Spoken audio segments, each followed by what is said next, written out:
ਅੱਜ ਦੇ ਐਪੀਸੋਡ ਵਿੱਚ ਸਪੈਸ਼ਲ ਗੈਸਟ ਜੋ ਐਪੀਸੋਡ ਹੈ ਅੱਜ ਦਾ, ਆਪ ਜੀ ਦਾ ਬਹੁਤ ਬਹੁਤ ਸਵਾਗਤ ਹੈ। ਅੱਜ ਦੇ ਇਸ ਪ੍ਰੋਗਰਾਮ ਵਿੱਚ ਮੈਂ ਧਰਮਚੰਦ ਮਹੇ ਹਰ ਹਫ਼ਤੇ ਦੀ ਤਰ੍ਹਾਂ ਅੱਜ ਵੀ ਇੱਕ ਨਵੇਂ ਫਨਕਾਰ ਨੂੰ ਤੁਹਾਡੇ ਸਾਹਮਣੇ ਪੇਸ਼ ਕਰਨਾ ਹੈ। ਅੱਜ ਦਾ ਫਨਕਾਰ ਬਹੁਤ ਮਾਇਨੇ वाला फनकार है, जिन्हां दी धाक पूरे पंजाबी विरसे विच है, पूरे पंजाबी इतिहास विच है, पूरे पंजाबी संसार विच जिथे जिथे भी पंजाबी वसदे आ उत्थे उत्थे उन्हां दी तस्वीर और उन्हां दा जिक्र हुंदा है। उन्होंने बहुत लंबे चिर तो लिखते आ रहे हैं। उन्होंने बहुत सारिया किताबां लिखियां, कवितावां दियां, गीतां दियां, गज़लां दियां, शेरो शायरी दियां। उन्होंने जे मैं कह देवां कि जिसले मैनू लिखण दा दूर दी गल, पढ़न दी भी उन्नी नॉलेज नहीं सी, जिस वेले उन्होंने दे गीत रिकॉर्ड हो गए सी। शायद ही कोई ਇਹੋ ਜਿਹਾ ਗਾਇਕ ਹੋਵੇ ਜਿਨ੍ਹਾਂ ਨੇ ਇਹਨਾਂ ਦੇ ਗੀਤ ਨੂੰ ਗਾਇਆ ਨਾ ਹੋਵੇ। ਔਰ ਆਪਾਂ ਪ੍ਰੋਗਰਾਮ ਦੇ ਵਿੱਚ ਉਹਨਾਂ ਨੂੰ ਪੁੱਛਾਂਗੇ ਕਿਹੜੇ ਕਿਹੜੇ ਗੀਤ ਆ, ਜਾਣੀ ਬਹੁਤ ਸਾਰੇ ਜਿਹੜੇ ਗਾਇਕ ਹੈਗੇ ਆਪਾਂ ਸ਼ਾਇਦ ਸੁਣੇ ਵੀ ਨਾ ਹੋਣ, ਲੇਕਿਨ ਉਹਨਾਂ ਨੇ ਵੀ ਇਹਨਾਂ ਦੇ ਗੀਤ ਰਿਕਾਰਡ ਕੀਤੇ ਉਸ ਜ਼ਮਾਨੇ ਵਿੱਚ ਜਿਸਲੇ ਪੱਥਰ ਦੇ ਤਵੇ ਹੁੰਦੇ ਸੀ। ਬਹੁਤ ਵੱਡੀ ਹਸਤੀ ਦੇ ਮਾਲਕ, पूरी पंजाबी दुनिया विच जानी पहचानी हस्ती और पूरे मीडिया विच जानी पहचानी हस्ती, चाहे वो प्रिंट मीडिया होवे, चाहे वो स्क्रीन होवे, चाहे यू नेम सोशल मीडिया होवे, हर जगह ते उन्हां दा जिक्र हुंदा है। मेरी मुराद है तरलोचन सिंह जी चन्न जड़ियालवी, जिन्हां नूं तुसीं नां तो जाणदे आ। चन्न साहब जी, तुहाडा बहुत बहुत स्वागत है। बहुत बहुत धन्यवाद जी तुहाडा, मैनूं बाहर तुरे फिरदे नूं लैके स्टूडियो च बिठा लिया, बहुत बहुत धन्यवाद तुहाडा भाई। तुसीं बहुत पहुंचे हुए हस्ती हो। आपां अज जिहड़ी गलबात करनी है कि वो एक रीत वांगू है, आपां गल करनी कि जो तुसीं लिखिया उहनूं बहुत सहलाया गया, क्योंकि जदों फनकार लोकां दे विच चले जांदा जी फिर ਉਹਦੀ ਜਿਹੜੀ ਹੋਂਦ ਆ ਉਹਦੀ ਆਪਣੀ ਨਹੀਂ ਰਹਿ ਜਾਂਦੀ। ਹਾਂਜੀ ਫਿਰ ਜਿਹੜੇ ਲੋਕ ਜਾਣਨਾ ਚਾਹੁੰਦੇ ਆ ਵੀ ਚੰਨ ਜੜਿਆਲਵੀ ਕਿਹੋ ਜਿਹਾ ਦੇਖਣ ਨੂੰ ਲੱਗਦਾ, ਜਾਂ ਕੱਪੜੇ ਕਿਹੋ ਜਿਹਾ ਪਾਉਂਦਾ, ਜਾਂ ਉਹਦੀ ਗੱਲ ਕਰਨ ਦਾ ਤਰੀਕਾ ਕਿਹੋ ਜਿਹਾ, ਕਿੱਦਾਂ ਉਹ ਕਵਿਤਾ ਪੜ੍ਹਦਾ। ਕਿਉਂਕਿ ਹਰ ਇੱਕ ਸ਼ਾਇਰ ਦਾ ਕਵਿਤਾ ਨੂੰ ਪੜ੍ਹਨਾ ਇੱਕ ਵੱਖਰਾ ਅੰਦਾਜ਼ ਹੁੰਦਾ, ਆਪੋ ਆਪਣਾ ਅੰਦਾਜ਼ ਹੁੰਦਾ, ਉਹਦੇ ਵਿੱਚ ਉਹਦੀ ਮੁਹਾਰਤ ਹੁੰਦੀ ਹੈ ਪੜ੍ਹਨ ਵਿੱਚ। ਅੱਛਾ, ਪਹਿਲਾਂ ਆਪਾਂ ਗੱਲ ਸ਼ੁਰੂ ਕਰਦੇ ਹਾਂ ਕਿ ਤੁਸੀਂ ਜੇ ਲਿਖਣਾ, ਕਿਉਂਕਿ ਮੈਂ ਪਹਿਲਾਂ ਕਹਿ ਰਿਹਾ ਵੀ ਤੁਸੀਂ ਬਹੁਤ ਪੁਰਾਣੇ ਲਿਖਦੇ ਆ, तो जे मैं साल दसदा तो शायद वधिया नहीं लगना, तो थोड़े को पुछदे हाँ जी, तुसीं लिखना कदों शुरू किया, अपनी जिंदगी के किहड़े पड़ाव शुरू किया लिखना? ये सब गल ये आ बई एक ट्रेजिडी सी जब मैं लिखना शुरू किया जी। कोई शौक ना या कोई भंगड़े पाउंदियां ने नहीं शुरू किया लिखना। ठीक है। मेरा जन्म 1943 का आ। ठीक जी।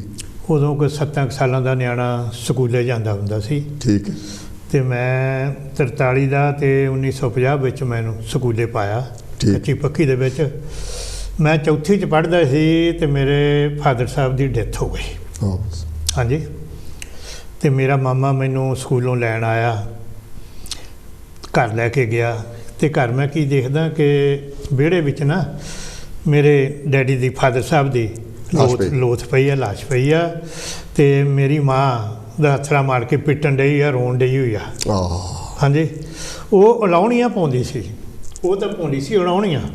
हाँ जी, बई तू निक्के निक्के नूं छड्ड गया, तू इहनूं मिलिया नहीं, जिहनूं फकीर ने कहंदे। हाँ, इहने की देखिया, तू की देखिया। वो कुछ लाइनां मेरे ढिड च हैगे ने, नियाणे दे बड़ गईयां। मैं कभी कोई नहीं सीगा। हाँ जी, ठीक बड़ गईयां। ते समा लंघ गया। ठीक। साल के बाद ना 12 साल की उम्र में मैं मेरा चाचा मैनू शिमले लै गया। ਠੀਕ ਪੜ੍ਹਨ ਨੂੰ। ਉਦੋਂ ਆਏ ਸੀ ਸਾਰੇ ਭਰਾ ਦੀ ਡੈਥ 'ਤੇ, ਉਹ ਮੈਨੂੰ ਉੱਥੇ ਲੈ ਗਿਆ। ਉੱਥੇ ਲੈ ਗਿਆ ਅਤੇ ਉੱਥੇ ਮੈਂ ਸਨਾਤਨ ਧਰਮ ਸਕੂਲ 'ਚ ਪੜ੍ਹਿਆ, ਲੱਕੜ ਬਾਜ਼ਾਰ 'ਚ ਸ਼ਿਮਲੇ ਪੜ੍ਹਿਆ। ਠੀਕ ਹੈ। 1 ਸਾਲ ਸਿਰਫ, 5ਵੀਂ, ਹਾਂਜੀ, ਚੌਥੀ ਪ੍ਰਾਇਮਰੀ ਪਿੰਡ ਕੀਤੀ ਆ, 5ਵੀਂ ਉੱਥੇ ਕੀਤੀ ਆ। ਅਤੇ ਉੱਥੇ ਮੈਂ ਉਹ ਕਵਿਤਾ ਦੇ ਲਫ਼ਜ਼ ਨਾ ਉਹ ਸਿੱਧੇ ਕੀਤੇ ਸੀ। ਠੀਕ ਹੈ। ਕੋਈ ਉਸਤਾਦ ਨਹੀਂ ਸੀ ਮੇਰਾ, ਕੋਈ ਨਹੀਂ, ਕੋਈ ਸੁਣਨ ਵਾਲਾ ਨਹੀਂ ਸੀ। ਉਹ ਮੈਂ ਇੱਦਾਂ ਭਰ ਕੇ ਰੱਖ ਲਿਆ ਕਰਕੇ। ਛੁੱਟੀਆਂ ਹੋਈਆਂ, ਮੈਂ ਪਿੰਡ ਆ ਗਿਆ। ਪਿੰਡੋਂ ਫਿਰ ਮੇਰਾ ਜੀ ਨਹੀਂ ਕੀਤਾ ਸ਼ਿਮਲੇ ਜਾਣ ਨੂੰ। ਠੀਕ ਹੈ, ਦਿਲ ਲੱਗ ਗਿਆ। ਹਾਂਜੀ ਹਾਂਜੀ। ਪਿੰਡ ਫਿਰ ਮੈਂ ਪਿੰਡ ਦੇ ਸਕੂਲ 'ਚ ਪਾ ਗਿਆ, ਪਬਲਿਕ ਸਕੂਲ ਸੀ ਸਾਡੇ, ਨਵਾਂ ਖੁੱਲ੍ਹਿਆ ਸੀ, ਉੱਥੇ ਸੀਗਾ। ਅਤੇ ਉੱਥੇ ਮੇਰਾ ਟੀਚਰ ਸੀਗਾ ਅਵਤਾਰ ਜੰਡਿਆਲਵੀ, ਉਹ ਰਾਈਟਰ ਸੀ, ਮੇਰਾ ਹੀ ਪੇਂਡੂ ਸੀ।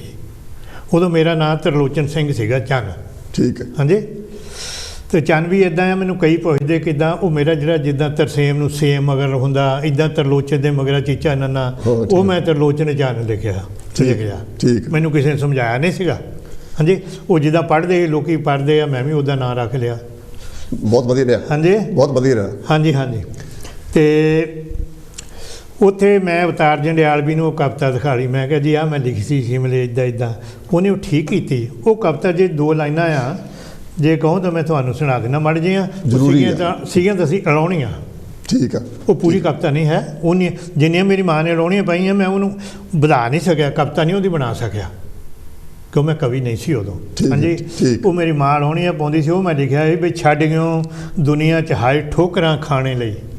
ਮੇਰੇ ਬਾਰੇ ਕਹਿੰਦੀ ਸੀ, ਛੱਡ ਗਿਆ ਦੁਨੀਆ 'ਚ ਹਾਏ ਠੋਕਰਾਂ ਖਾਣੇ ਲਈ, ਨਾ ਲਿਆ ਸੀ ਪਿਆਰ ਤੇਰਾ ਮਾਣੀਆਂ ਨਾ ਲੋਰੀਆਂ, 2 ਪਲ 20 ਇਕੱਠੇ ਬੈਠਣਾ ਉਮਰ ਸਿਆਣੀ ਵਿੱਚ ਸਕੇ। ਕੁਛ ਇੱਦਾਂ ਦੀਆਂ ਲਾਈਨਾਂ ਜਿਹੀਆਂ ਸਿੱਧੀਆਂ ਕੀਤੀਆਂ, ਉਹ ਤਾਰਿਆਂ ਨੇ ਠੀਕ ਕੀਤੀਆਂ ਵਿਚਾਰੇ ਨੇ। ਅਤੇ ਉਦੋਂ ਬਾਅਦ ਮੈਂ ਗੀਤ ਲਿਖਣ ਲੱਗ ਪਿਆ। ਗੀਤ ਲਿਖਿਆ ਮੈਂ, ਗਜ਼ਲ ਘੱਟ ਲਿਖੀ ਹੈ, ਬਹੁਤ ਘੱਟ ਲਿਖੀ ਆ। ਕਹਾਣੀਆਂ 4-5 ਲਿਖੀਆਂ ਪਹਿਲੋਂ, ਉਹ ਮੈਂ ਕਹਾਣੀਕਾਰ ਨਹੀਂ ਹਾਂ ਕਿਉਂਕਿ ਮੈਂ ਲਿਖਿਆ ਹੀ ਨਹੀਂ। ਹਾਂਜੀ। ਗੀਤ ਲਿਖੇ ਆ ਅਤੇ ਕਿੱਸੇ ਮੇਰੇ ਛਪਦੇ ਸੀ, ਕਿੱਸੇ ਛਪਣੇ ਸ਼ੁਰੂ ਹੋ ਗਏ। ਛੋਟੇ ਹੁੰਦੇ ਸੀ ਮੇਰੇ ਖਿਆਲ 2-3 ਪੇਜ ਦੇ ਹੁੰਦੇ ਸੀ। ਹਾਂਜੀ ਹਾਂਜੀ। ਉਹ ਹਾਂਜੀ ਥੋੜ੍ਹੇ ਕਈ ਤਰਜ਼ਾਂ, ਫਿਲਮੀ ਤਰਜ਼ਾਂ 'ਤੇ ਲਿਖਦੇ ਨੇ। ਹਾਂਜੀ। ਪਹਿਲਾ ਮੇਰਾ ਕਿੱਸਾ ਜ਼ਿੰਦਗੀ ਛਪਿਆ, ਉਹਦਾ ਨਾਂ ਸੀ ਚੰਨ ਚਮਕਾਰੇ। ਠੀਕ। ਉਹ ਧਾਰਮਿਕ ਸੀਗਾ ਅਤੇ ਸੀਗੀਆਂ ਫਿਲਮੀ ਤਰਜ਼ਾਂ 'ਤੇ। ਅੱਛਾ, ਜਿਹੜੀ ਛਪਾਈ ਦੀ ਗੱਲ ਆ। ਹਾਂਜੀ ਹਾਂਜੀ।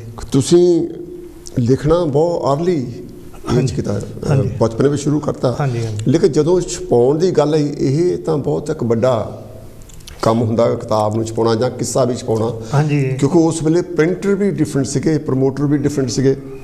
ਉਹ ਕਿੱਦਾਂ ਸਬੱਬ ਬਣਿਆ? ਮੈਨੂੰ ਅਵਤਾਰ ਜੰਡਿਆਲਵੀ ਨੇ ਕਿਹਾ ਸੀ, ਮੈਂ ਉਹਨੂੰ ਫਿਰ ਕਿਸੇ ਲਿਖਣ ਲੱਗ ਕੇ ਸੁਣਾਉਣ ਲੱਗ ਪਿਆ, ਕਵਿਤਾ ਲਿਖੀਆਂ। ਉਹ ਕਹਿੰਦਾ ਵੀ ਤੂੰ ਇਹਨੂੰ ਛਪਾ ਦੇ। ਉਹਦੀ ਕਿਤਾਬ ਛਪੀ ਸੀ ਉਦੋਂ, ਅਜੇ ਉਹਦੀ ਪਹਿਲੀ ਛਪੀ ਸੀ ਅਜੇ, ਅਵਤਾਰ ਜੰਡਿਆਲਵੀ ਦੀ। ਠੀਕ ਹੈ। ਅਤੇ ਮੈਨੂੰ ਕਹਿੰਦਾ ਛਪਾ ਦੇ ਬਈ। ਫਿਰ ਮੇਰੀ ਮਾਂ ਨੇ ਨਾ ਮੈਨੂੰ 100 ਰੁਪਈਆ ਦਿੱਤਾ ਸੀ ਉਸ ਵੇਲੇ ਮੇਰੀ ਮਾਂ ਨੇ। ਉਹ ਵੀ ਚਾਚਾ ਮੇਰਾ ਇੰਗਲੈਂਡ ਰਹਿੰਦਾ ਸੀ, ਬੁਲਵਰਹੈਂਪਟਨ, ਇਹ ਇੱਥੋਂ ਪੈਸੇ ਖਰਚ ਭੇਜਦਾ ਸੀ ਮੇਰੀ ਮਾਂ ਨੂੰ। ਠੀਕ। ਹਾਂਜੀ। ਅਤੇ ਮੇਰੀ ਮਾਂ ਨੇ ਦਿੱਤਾ ਵੀ ਮੇਰਾ ਪੁੱਤ ਜੇ ਹੁਣ ਕਹਿੰਦਾ ਕੁਛ ਕਰ ਲਵੇ, ਕੀ ਪਤਾ ਕਿੱਧਰ ਨੂੰ ਇਹਨੇ ਜਾਣਾ। ਉਹ ਮੈਂ ਆਪਣੀ ਜੇਬ 'ਚੋਂ ਪੈਸੇ ਖਰਚ ਕੇ ਨਾ ਕਿੱਸਾ ਛਪਾਇਆ ਸੀ ਇੱਕ। ਵਾਹ ਜੀ ਵਾਹ। ਹਾਂਜੀ। ਉਹ ਹੁਣ ਮੈਨੂੰ ਇਹ ਨਹੀਂ ਪਤਾ ਵੇਚਿਆ ਸੀ ਖਰੇ ਮੁਫਤੇ ਵੰਡਿਆ ਸੀ, ਮੈਨੂੰ ਨਹੀਂ ਪਤਾ। ਮੈਨੂੰ ਪਤਾ ਵੀ ਇਹ ਦੁਕਾਨਾਂ 'ਚ ਰੱਖਿਆ ਸੀਗਾ, ਪਿੰਡ ਦੀਆਂ 'ਚ ਹੀ। ਠੀਕ। ਹਾਂਜੀ। ਉਦੋਂ ਦੁਸਹਿਰਾ ਲੱਗਦਾ ਹੁੰਦਾ, ਸਾਡੇ ਲਾਗੇ ਸਮਰਾਮੀ ਸੀਗਾ, ਫਿਰ ਬਡਾਲਾ ਸੀਗਾ, ਉੱਥੇ ਜਾ ਕੇ ਦੁਕਾਨਾਂ ਰੱਖੀਆਂ ਹੋਣੀਆਂ, ਉੱਦਾਂ ਹੀ ਲਿਆਉਣੀਆਂ ਵੇਚਣ ਨੂੰ। ਉਹ ਵਿੱਚ ਬੁਝ ਆਪ ਹੀ ਵੇਚਦੇ ਸੀ। ਹਾਂਜੀ। ਅਤੇ ਉਦੋਂ ਬਾਅਦ ਫਿਰ ਮੈਂ ਜਦ ਕਿਤਾਬਾਂ ਦੀ ਗੱਲ ਆਈ ਆ, ਕਿਤਾਬਾਂ ਫਿਰ ਮੇਰਾ ਭਾਰਤ ਪੁਸਤਕ ਭੰਡਾਰ ਅੱਡਾ ਹੁਸ਼ਿਆਰਪੁਰ ਸੀ। ਉਹ ਪਹਾੜੀਆ ਸੀਗਾ, ਉਹਦੀ ਦੁਕਾਨ ਸੀ, ਉਹ ਕਿਤਾਬਾਂ ਛਾਪਦਾ ਸੀ। ਅਤੇ ਕਿਤਾਬਾਂ ਛਪਣ ਤੋਂ ਪਹਿਲਾਂ ਨਾ ਮੈਂ ਤੁਹਾਨੂੰ ਦੱਸਾਂ, ਮੈਂ ਅਜੇ ਪੜ੍ਹਦਾ ਹੀ ਸੀ 6ਵੀਂ-7ਵੀਂ 'ਚ, ਜਦੋਂ ਮੇਰਾ ਪਹਿਲਾ ਰਿਕਾਰਡ ਹੋਇਆ ਕਿੱਸਿਆਂ ਦੇ ਵਿੱਚੋਂ ਨਾ, ਉਹ ਕੁੜੀ ਜਲੰਧਰ ਦੀ ਸੀ, ਉਹਦਾ ਨਾਂ ਸੀ ਅਵਤਾਰ ਫਲੋਰਾ। ਠੀਕ। ਅਤੇ ਉਹ ਖੰਨੇ ਸੀ, ਸ਼ਾਦੀ ਬਖਸ਼ੀ ਭਰਾ ਗਾਉਂਦੇ ਸੀ ਗਰੁੱਪ, ਉਹਨਾਂ ਨਾਲ ਗਾਉਂਦੀ ਹੁੰਦੀ ਸੀ। ਉਹਨੇ ਕਿਸੇ ਮੇਲੇ ਤੋਂ ਕਿੱਸਾ ਲਿਆ ਮੇਰਾ, ਉਹਦੇ ਵਿੱਚੋਂ ਉਹਨੇ ਗੀਤ ਗਾਇਆ। ਠੀਕ। ਮੈਨੂੰ ਨਹੀਂ ਦੱਸਿਆ, ਮੈਨੂੰ ਨਹੀਂ ਪਤਾ। ਉਹ ਗੀਤ ਦਾ ਨਾਂ ਸੀਗਾ ਪਿਪਲੀ ਦੇ ਪੀਂਘ ਝੂਟਦੀ ਮੈਂ ਤਾੜੀਓ ਸ਼ਰਾਬਣ ਹੋਈ। ਠੀਕ। ਅਤੇ ਦੂਜਾ ਪਾਸਾ ਸੀਗਾ ਸਾਨੂੰ ਅਲੜਾ ਨੀਂਦ ਪਿਆਰੀ ਸੁੱਤੀ ਨਾ ਜਗਾਈ ਚੰਨਵੇ, ਭਾਵੇਂ ਹੱਥੋਂ ਜੜਾਲਾ ਲੱਖ ਵਾਰੀ ਸੁੱਤੀ ਨਾ ਜਗਾਈ। ਇਹ ਮੈਂ ਸੁਣਿਆ ਗਾਣਾ। ਹਾਂਜੀ। ਉਹ ਪੱਥਰ 'ਤੇ ਰਿਕਾਰਡ ਹੁੰਦੇ ਇੱਕ, ਉੱਧਰ ਇੱਕ, ਮੈਨੂੰ ਨਹੀਂ ਸੀ ਪਤਾ। ਅਤੇ ਉਹ ਜਦ ਗੀਤ ਹੋਇਆ, ਉਦੋਂ ਕੰਪਨੀ ਸਪੈਸੀਮਨ ਕਾਪੀ ਭੇਜਦੀ ਹੁੰਦੀ ਸੀ। ਠੀਕ। ਉਹ ਕਾਪੀ ਉਹਨਾਂ ਨੇ ਮੇਰੇ ਐਡਰੈਸ 'ਤੇ ਜੰਡਿਆਲੇ ਆਈ, ਅਤੇ ਉਹ ਜਦ ਡਾਕੀਆ ਲੈ ਕੇ ਆਇਆ, ਮੇਰੇ ਬਾਬੇ ਕਹਿੰਦੇ ਵੀ ਉਹ ਤਾਂ ਸਕੂਲੇ ਗਿਆ ਆ। ਠੀਕ। ਉਹ ਡਾਕੀਆ ਸਕੂਲੇ ਫੜਾਇਆ ਆ, ਲੋਕਲ ਹੀ ਸੀ ਪਿੰਡ ਸਾਡਾ। ਸਕੂਲੇ ਫੜਾਇਆ ਅਤੇ ਮਾਸਟਰ ਨੇ ਦੇਖਿਆ, ਉਹਨੇ ਅਵਤਾਰ ਜੰਡਿਆਲਵੀ ਨਾਲ ਸਲਾਹ ਕੀਤੀ। ਦੂਏ ਦਿਨ ਨਾ ਜਦ ਪ੍ਰਾਰਥਨਾ ਕਰਾਉਂਦੇ ਹੁੰਦੇ ਸਵੇਰ ਨੂੰ, ਜਨਗਣ ਮਨ ਕਹਿੰਦੇ ਹੁੰਦੇ ਸੀ ਉਦੋਂ ਸਵੇਰ ਨੂੰ ਉੱਠ ਕੇ, ਹਾਂਜੀ ਕਿ ਸਕੂਲ ਦੇ, ਅਤੇ ਮੈਨੂੰ ਹੈਡ ਮਾਸਟਰ ਨੇ ਹਾਕ ਮਾਰੀ, ਤਰਲੋਚਨ ਸਿੰਘ। ਮੈਂ ਕਿਹਾ ਪਤਾ ਨਹੀਂ ਕੀ ਹੋ ਗਿਆ, ਕੁਛ ਹੋ ਗਿਆ, ਹੁਣ ਤੁਹਾਨੂੰ ਪਤਾ ਨਹੀਂ। ਅਤੇ ਮੈਂ ਇੱਦਾਂ ਇਕੱਠਾ ਜਿਹਾ ਹੋ ਕੇ ਜਾ ਕੇ ਖੜ੍ਹਾ ਹੋ ਗਿਆ, ਅਤੇ ਉਹਨਾਂ ਨੇ ਆਪਣੀ ਸਲਾਹ ਨਾਲ ਉਹ ਰਿਕਾਰਡ ਦਾ ਖੋਲ੍ਹਿਆ, ਲੱਕੜੀ ਦਾ ਬਕਸਾ ਜਿਹਾ ਸੀ, ਖੋਲ੍ਹ ਕੇ ਉਹਦੇ ਵਿੱਚੋਂ ਰਿਕਾਰਡ ਕੱਢ ਕੇ ਇੱਦਾਂ ਖੜ੍ਹਾ ਕਰਕੇ ਨਾ ਹੱਥ ਨਾਲ, ਮੁੰਡੇ ਜਿਹੜੇ ਬੈਠੇ ਸਾਰੇ ਸਕੂਲ ਦੇ ਕਹਿੰਦੇ ਆ ਇਹਨਾਂ ਨਵਾਂ ਰਿਕਾਰਡ ਆਇਆ, ਸਾਡਾ ਨਾਂ ਬਣ ਗਿਆ। ਉਸ ਲਈ ਕਿੱਦਾਂ ਮਹਿਸੂਸ ਕੀਤਾ? ਮੈਂ ਤਾਂ ਕਮਲਾ ਸਦਾਈ ਹੋ ਗਿਆ, ਮੈਂ ਤਾਂ ਕੋਈ ਲਫ਼ਜ਼ ਹੀ ਨਹੀਂ ਮੂੰਹ 'ਚੋਂ ਨਿਕਲਿਆ। ਉਹਨਾਂ ਨੇ ਕਿਹਾ ਵੀ ਤੂੰ ਕਹਿਣਾ? ਮੈਂ ਕਿਹਾ ਹਾਂਜੀ। ਮੈਂ ਨਹੀਂ ਬਸ ਠੀਕ ਠਾਕ, ਮੈਂ ਕੀ ਕਹਿਣਾ। ਮੈਨੂੰ ਨੀਵੀਂ ਕਰਕੇ ਬੈਠਾ ਰਿਹਾ, ਆ ਕੇ ਬਹਿ ਗਿਆ, ਮੈਨੂੰ ਇੰਨਾ ਪਤਾ। ਠੀਕ। ਉਦੋਂ ਬਾਅਦ ਫਿਰ ਮੈਂ ਲਿਖਣਾ ਸ਼ੁਰੂ ਕਰ ਦਿੱਤਾ, 400 ਚੱਲ ਹੋ ਗਈ ਮੇਰੀ। ਫਿਰ ਉਹ ਅੱਡਾ ਹੁਸ਼ਿਆਰਪੁਰ ਜਲੰਧਰ 'ਚ। ਅੱਛਾ, ਜਿਹੜੀ ਤੁਸੀਂ ਉਮਰ ਦੀ ਗੱਲ ਕਰਦੇ ਆ, ਹਾਂ, ਜਿਹੜੀ ਤੁਸੀਂ ਸ਼ੁਰੂਆਤ ਦੀ ਗੱਲ ਕਰਦੇ ਆ, ਇੱਕ ਮੈਨੂੰ ਸ਼ੌਕ ਦੀ ਗੱਲ ਕਰਨਾ, ਮੈਨੂੰ ਸ਼ੌਕ ਆ ਕਿ ਬਈ ਮੈਂ ਆਮ ਤੌਰ 'ਤੇ ਕਹਿ ਦਿੰਦਾ ਜਿਹੜੇ ਵੀ ਇੰਟਰਵਿਊ ਮੈਂ ਕਰਦਾ, ਹਾਂ, ਵੀ ਜਿਹੜਾ ਤੁਸੀਂ ਉਸ ਵੇਲੇ ਦਾ ਤੁਹਾਨੂੰ ਕੋਈ ਗੀਤ ਜਾਂ ਆਪਣੀ ਕਵਿਤਾ, ਜਦੋਂ ਤੁਸੀਂ ਪਹਿਲਾਂ ਇੱਕ ਉਹ ਸੁਣਾਈ ਆਪਣੀ, ਹਾਂਜੀ ਹਾਂਜੀ ਹਾਂਜੀ, ਆਪਣੇ ਡੈਡੀ ਦੀ ਡੈਥ ਦੇ ਸੰਬੰਧ ਵਿੱਚ, ਵੀ ਜਿੰਨੀ ਵੀ ਪੁਰਾਣੀ ਕੋਈ ਚੀਜ਼ ਹੋਵੇ, ਕਿਉਂਕਿ ਉਹਦੇ ਵਿੱਚ ਤੁਹਾਨੂੰ ਬਹੁਤ ਕੁਛ ਨਵਾਂ ਲੱਗਦਾ, ਬਹੁਤ ਜੈਸਾ ਪੁਰਾਣਾ ਲਿਖਿਆ ਹੁੰਦਾ ਨਾ, ਤੁਹਾਡੇ ਲਈ ਤਾਂ ਨਵਾਂ ਹੁੰਦਾ, ਨਵਾਂ ਹੁੰਦਾ। ਪਰ ਉਹਦੇ ਵਿੱਚ ਬਹੁਤ ਕੁਛ ਇੱਦਾਂ ਦਾ ਬੰਦੇ ਦੇ ਮਨ ਦੀਆਂ ਫੀਲਿੰਗ ਲਿਖੀਆਂ ਹੁੰਦੀਆਂ, ਕਿਉਂਕਿ ਉਸ ਨੂੰ ਪਤਾ ਨਹੀਂ ਹੁੰਦਾ ਕੀ ਲਿਖਣਾ। ਜੋ ਉਹਦੇ ਮਨ 'ਚ ਆਉਂਦਾ ਉਹ ਲਿਖਣਾ, ਉਹ ਇੱਕ ਜੈਨੂਇਨ ਹੁੰਦੀ, ਉਹ 'ਚ ਬਣਾਵਟ ਨਹੀਂ ਹੁੰਦੀ। ਬਾਅਦ 'ਚ ਜਦੋਂ ਤੁਸੀਂ ਮਸ਼ਹੂਰ ਹੋ ਜਾਂਦੇ ਨਾ, ਫਿਰ ਤੁਸੀਂ ਬਣਾਵਟ ਵੀ ਪੈਂਦੀ ਆ, ਫਿਰ ਸਭ ਕੁਝ ਫਿਰ ਤੁਸੀਂ ਬਣਾਉਣੇ ਆ ਗੱਲ, ਦੇਖ ਦੂਖ ਕੇ ਇੱਕ ਦੂਜੇ ਵੱਲ ਵੀ ਲਿਖਦੇ ਕਰ। ਜੇ ਤੁਹਾਨੂੰ ਕੋਈ ਜਾਂ ਕੋਈ ਵੀ ਤੁਹਾਡੇ ਮਨਪਸੰਦ ਜੋ ਵੀ ਤੁਸੀਂ ਸਮਝਦੇ ਆ, ਤੇ ਜੇ ਪੁਰਾਣੀ ਸਮਾਜ ਤੋਂ ਬਹੁਤ ਵਧੀਆ ਗੱਲ ਆ, ਜਾਂ ਜੋ ਵੀ ਤੁਸੀਂ ਤੁਹਾਡੇ ਮਨ ਚਾਹੁੰਦੀ ਕੋਈ ਚੀਜ਼ ਉਹ ਸੁਣਾਓ ਪਲੀਜ਼। ਨਹੀਂ, ਮੈਂ ਦਰਅਸਲ ਇੱਦਾਂ ਵੀ ਜਦ ਮੇਰੀ ਪਹਿਲੀ ਕਿਤਾਬ ਛਪੀ ਹੈ ਨਾ, ਹਾਂਜੀ, ਉਹਦਾ ਨਾਂ ਸੀ, ਮੈਨੂੰ ਨਾਂ ਨੂੰ ਨਹੀਂ ਸੀ ਆਉਂਦੇ ਰੱਖਣੇ। ਠੀਕ। ਮਾਸਟਰ ਮੇਰਾ ਅਵਤਾਰ ਜੰਡਿਆਲਵੀ ਤੋਂ ਹੁਣ ਕਿਤਾਬ ਛਾਲਾ, ਤੇਰੇ ਕਿੰਨੇ ਹੋ ਗਏ ਕਵਿਤਾਵਾਂ ਜਾਂ ਗੀਤ ਜਾਂ ਇਕੱਠੇ ਹੋ ਗਏ, ਅਤੇ ਮੈਂ ਉਹਦਾ ਨਾਮ ਪੰਜਾਬ ਦੇ ਲੋਕ ਗੀਤ ਹੀ ਰੱਖ ਦਿੱਤਾ, ਨਾਂ ਨੂੰ ਨਹੀਂ ਸੀ ਉਸ ਕਿਤਾਬ ਦਾ ਮੇਰੀ ਦਾ। ਠੀਕ ਠੀਕ। ਉਹ ਪਹਾੜੀਆ ਸੀ ਮੇਰਾ ਪਬਲਿਸ਼ਰ ਜਿਹੜਾ ਸੀਗਾ, ਭਾਰਤ ਪੁਸਤਕ ਭੰਡਾਰ ਅੱਡਾ ਹੁਸ਼ਿਆਰਪੁਰ ਜਲੰਧਰ ਦਾ। ਠੀਕ। ਉਹਦੀ ਇੱਕ ਸਿਫਤ ਸੀ ਬੰਦੇ ਦੀ, ਉਹ ਤੁਸੀਂ ਇੱਥੇ ਮਾੜਾ ਨਾ ਸਮਝਿਓ, ਉਹ ਮੈਨੂੰ 10 ਰੁਪਏ ਦਿੰਦਾ ਹੁੰਦਾ ਸੀ। ਠੀਕ। ਉਹ ਸੀਗਾ ਵੈਸ਼ਨੋ, ਆਪ ਨਹੀਂ ਖਾਂਦਾ ਪੀਂਦਾ ਸੀ। ਮੈਨੂੰ ਕਹਿਣਾ ਆ ਜਾ ਕੇ ਉੱਥੇ ਨਾਲੇ ਆਂਡੇ 2 ਖਾ ਲੈ, ਨਾਲੇ ਚਾਹ ਦਾ ਕੱਪ ਪੀ ਲੈ ਲਾ, ਉੱਥੇ ਪੈਸੇ ਲੈ ਜਾ, ਉੱਥੇ ਜਾ ਖਾ ਲਾ ਦੁਕਾਨ ਦੇ ਸਾਹਮਣੇ। ਫਿਰ ਮੈਂ ਆ ਕੇ ਮੁੜ ਕੇ ਆ ਕੇ ਬਹਿ ਜਾਣਾ। ਉਹ ਬੰਦਾ ਇੱਦਾਂ ਸੀ ਵੀ ਮੈਨੂੰ ਲੈ ਕੇ ਜਾਂਦਾ ਸੀ, ਜੇ ਇਹਨੂੰ ਕਹਿਣਾ ਨਾ ਅੱਜ ਫਲਾਨੀ ਮਾਤਾ ਦੇ ਜਾਣਾ, ਫਲਾਨੇ ਮੰਦਿਰ ਜਾਣਾ, ਉਹ ਮੈਨੂੰ ਲੈ ਕੇ ਜਾਂਦਾ, ਉੱਥੇ ਬਿਠਾਲ ਕੇ ਕਹਿੰਦਾ ਤੂੰ ਇਹਨੂੰ ਦੇਖ ਕੇ ਕਵਿਤਾ ਲਿਖ, ਗੀਤ ਲਿਖ। ਠੀਕ। ਪੜ੍ਹ ਕੇ ਨਹੀਂ ਉਹਨਾਂ ਵਧੀਆ ਲਿਖ ਹੁੰਦਾ ਜਿੰਨਾ ਕਿ ਇਸ ਚੀਜ਼ ਨੂੰ ਦੇਖ, ਜਿੱਦਾਂ ਹੁਣ ਮੈਂ ਤੁਹਾਡੇ ਬਾਰੇ ਲਿਖ ਸਕਦਾ ਨਾ, ਕਿਤਾਬ ਪੜ੍ਹ ਕੇ ਤੁਹਾਡੇ ਬਾਰੇ ਨਹੀਂ ਮੈਂ ਇੰਨਾ ਵਧੀਆ ਲਿਖ ਸਕਦਾ। ਸਹੀ ਆ। ਹੈਂ, ਉਹ ਬੰਦੇ ਨੇ ਮੇਰੀ ਬਹੁਤ ਮਦਦ ਇਹ 'ਚ ਕੀਤੀ ਆ, ਅਤੇ ਉਹ ਕਰਦਾ ਰਿਹਾ। ਪਹਿਲਾਂ ਉਹਨੇ ਕਿੱਸੇ ਛਾਪਣੇ ਮੇਰੇ 4-4 5-5 ਕਰਕੇ, ਉਹ ਜਦ ਕਿਸੇ ਵਿਕ ਜਾਣੇ ਫਿਰ ਉਹ ਇਕੱਠੀ ਕਰਕੇ ਉਹਦੀ ਕਿਤਾਬ ਬਣਾ ਦੇਣੀ। ਠੀਕ ਹੈ, ਇੱਦਾਂ ਉਹਨੂੰ ਮੈਂ 4-5 ਕਿਤਾਬਾਂ ਲਗਾਤਾਰ ਇੱਦਾਂ ਛਾਪੀਆਂ। ਠੀਕ ਹੈ, ਬਹੁਤ ਵਧੀਆ। ਅਤੇ ਹਾਂਜੀ, ਕੋਈ ਕਵਿਤਾ ਹੋ ਜਾਏ ਤੁਹਾਡੇ ਜਿਹੜੀ ਉੱਦਾਂ ਕੋਈ ਕਵਿਤਾ ਹੋ ਜਾਵੇ, ਕਵਿਤਾ ਚਲੋ ਪੜ੍ਹ ਦੇਣਾ ਕੋਈ ਨਾ ਕੋਈ। ਅਤੇ ਕਵਿਤਾ ਮੈਂ ਹੈਗੀ ਤਾਂ ਪੁਰਾਣੀ, ਉੱਦਾਂ ਤੁਸੀਂ ਇੱਦਾਂ ਨਾ ਕਿ ਬਈ ਹੈ ਕਿ ਨਹੀਂ। ਕਵਿਤਾ ਵੀ ਆ ਜਾ ਇੱਕ ਦੂਸਰੇ ਦੁਆਲੇ ਆਪਾਂ ਵੀ ਲਾਈਏ ਫੁੱਲ ਝੜੀਆਂ, ਆ ਜਾ ਇੱਕ ਦੂਸਰੇ ਦੁਆਲੇ ਆਪਾਂ ਵੀ ਲਾਈਏ ਫੁੱਲ ਝੜੀਆਂ, ਮੋਹ ਮੁਹੱਬਤਾਂ ਤੇ ਮਜ਼੍ਹਬਾਂ ਵਿਚਾਲੇ ਢਾਹ ਦਈਏ ਦੀਵਾਰਾਂ ਖੜੀਆਂ। ਕਿਆ ਬਾਤ। ਮੋਹ ਮੁਹੱਬਤਾਂ ਤੇ ਮਜ਼੍ਹਬਾਂ ਵਿਚਾਲੇ ਉਹ ਢਾਹ ਦਈਏ ਦੀਵਾਰਾਂ ਖੜੀਆਂ, ਆ ਜਾ ਇੱਕ ਦੂਸਰੇ ਦੁਆਲੇ ਆਪਾਂ ਵੀ ਲਾਈਏ ਫੁੱਲ ਝੜੀਆਂ। ਮਜ਼੍ਹਬ ਨਹੀਂ ਦੱਸਦਾ ਕਿਸੇ ਨਾਲ ਵੈਰ ਰੱਖਣਾ, ਤੂੰ ਕਿਹੜਾ ਗੱਲਾਂ ਪਿੱਛੇ ਲੱਗਾ ਚੰਨ ਮੱਖਣਾ, ਕੋਈ ਕਰਨ ਕਿਸਮਤਾਂ ਵਾਲੇ ਮੁਲਾਕਾਤ 2 ਘੜੀਆਂ, ਜਿੱਦਾਂ ਅੱਜ ਹਾਰੀ ਹੋ ਰਹੀ ਹੈ, ਕੋਈ ਕਰਨ ਕਿਸਮਤਾਂ ਵਾਲੇ ਇਹ ਮੁਲਾਕਾਤ 2 ਘੜੀਆਂ, ਆ ਜਾ ਇੱਕ ਦੂਸਰੇ ਦੁਆਲੇ ਆਪਾਂ ਵੀ ਲਾਈਏ ਫੁੱਲ ਝੜੀਆਂ। ਸੱਜਣਾ ਦੇ ਸੰਗ ਜਿਹੜੇ ਘੜੀ ਪੜ ਲੰਘਦੇ, ਉਹ ਸੱਜਣਾ ਨੂੰ ਸੱਜਣਾ ਦੇ ਰੰਗ ਵਿੱਚ ਰੰਗਦੇ। ਵਾਹ ਜੀ ਵਾਹ, ਇੱਕ ਵਾਰੀ ਫਿਰ। ਸੱਜਣਾ ਦੇ ਸੰਗ ਜਿਹੜੇ ਘੜੀ ਪੜ ਲੰਘਦੇ, ਸੱਜਣਾ ਨੂੰ ਸੱਜਣਾ ਦੇ ਰੰਗ ਵਿੱਚ ਰੰਗਦੇ, ਜੀਵ ਚੰਦਰੀ ਨੂੰ ਲੱਗ ਜਾਣ ਤਾਲੇ ਤੇ ਨੈਣਾ ਨੇ ਨਵਾਜ਼ਾਂ ਪੜ੍ਹੀਆਂ। ਜੀਵ ਚੰਦਰੀ ਨੂੰ ਲੱਗ ਜਾਣ ਤਾਲੇ ਨੈਣਾ ਨੇ ਨਵਾਜ਼ਾਂ ਭਰੀਆਂ, ਆ ਜਾ ਇੱਕ ਦੂਸਰੇ ਦੁਆਲੇ ਆਪਾਂ ਵੀ ਲਾਈਏ ਫੁੱਲ ਝੜੀਆਂ। ਉਹ ਯਾਰ ਮਿਲੇ ਯਾਰ ਨੂੰ ਦੀਦਾਰ ਹੁੰਦਾ ਰੱਬ ਦਾ, ਯਾਰ ਮਿਲੇ ਯਾਰ ਨੂੰ ਦੀਦਾਰ ਹੁੰਦਾ ਰੱਬ ਦਾ। ਉਹ ਬਿਰਹਾ ਵਿਛੋੜਾ ਨਿੱਤ ਮੇਲ ਤਾਂ ਸਬੱਬ ਦਾ, ਬਿਲਕੁਲ ਬਿਰਹਾ ਵਿਛੋੜਾ ਨਿੱਤ ਮੇਲ ਤਾਂ ਸਬੱਬ ਦਾ। ਯਾਰਾਂ ਕਰਕੇ ਜਵਾਨੋਂ ਕੋਲ ਪਾਲੇ, ਉਹ ਰਹਿ ਗਈਆਂ ਝਨਾਵਾਂ ਚੜੀਆਂ। ਆ ਜਾ ਇੱਕ ਦੂਸਰੇ ਦੁਆਲੇ ਆਪਾਂ ਵੀ ਲਾਈਏ ਫੁੱਲ ਝੜੀਆਂ। ਰੋਟੀ ਕੱਪੜਾ ਤੇ ਪੈਸਾ ਇਹ ਭੁੱਖ ਸੰਸਾਰ ਦੇ, ਰੋਟੀ ਕੱਪੜਾ ਤੇ ਪੈਸਾ ਇਹ ਭੁੱਖ ਸੰਸਾਰ ਦੀ। ਚੰਨ ਜੰਡਿਆਲਵੀ ਨੂੰ ਭੁੱਖ ਸੱਚੇ ਪਿਆਰ ਦੇ। ਵਾਹ ਜੀ ਵਾਹ, ਕੀ ਬਾਤ ਹੈ। ਰੋਟੀ ਕੱਪੜਾ ਤੇ ਪੈਸਾ ਭੁੱਖ ਸੰਸਾਰ ਦੀ ਹੈ, ਚੰਨ ਜੰਡਿਆਲਵੀ ਨੂੰ ਭੁੱਖ ਸੱਚੇ ਪਿਆਰ ਦੀ। ਸਾਡੇ ਸੱਜਣਾ ਨੇ ਸੁਖਨ ਸੰਭਾਲੇ ਤੇ ਗੈਰਾਂ ਦੀਆਂ ਹਿੱਕਾਂ ਸੜੀਆਂ। ਉਹ ਮੋਹ ਮੁਹੱਬਤਾਂ ਤੇ ਮਾਝਵਾਂ ਵਿਚਾਲੇ ਢਾਹ ਦੀਏ ਦੁਬਾਰਾ ਖੜੀ ਆ। ਉਹ ਆ ਜਾ ਇੱਕ ਦੂਸਰੇ ਦੁਆਲੇ ਆ। ਕੁਛ ਇੱਦਾਂ ਦਾ ਸ਼ੌਂਕ ਲਿਖਣ ਦਾ ਹੋ ਗਿਆ ਸੀ ਉਦੋਂ, ਪੁਰਾਣੀਆਂ ਗੱਲਾਂ। ਨਹੀਂ, ਬਹੁਤ ਬਹੁਤ ਬਹੁਤ ਵਧੀਆ। ਤੁਹਾਡੀ ਜਿਹੜੀ ਜੀਵਨੀ ਆ ਉਹਦੇ ਵੀ ਨਾਲ ਆਪਾਂ ਗੱਲਾਂ ਪਤਾ ਕਰੀ ਜਾਣੀਆਂ। ਤੁਹਾਡੀ ਜੋ ਤੁਸੀਂ ਲਿਖਣਾ, ਤੁਹਾਡੀਆਂ ਕਿਤਾਬਾਂ ਛਪ ਗਈਆਂ। ਹਾਂਜੀ ਹਾਂਜੀ।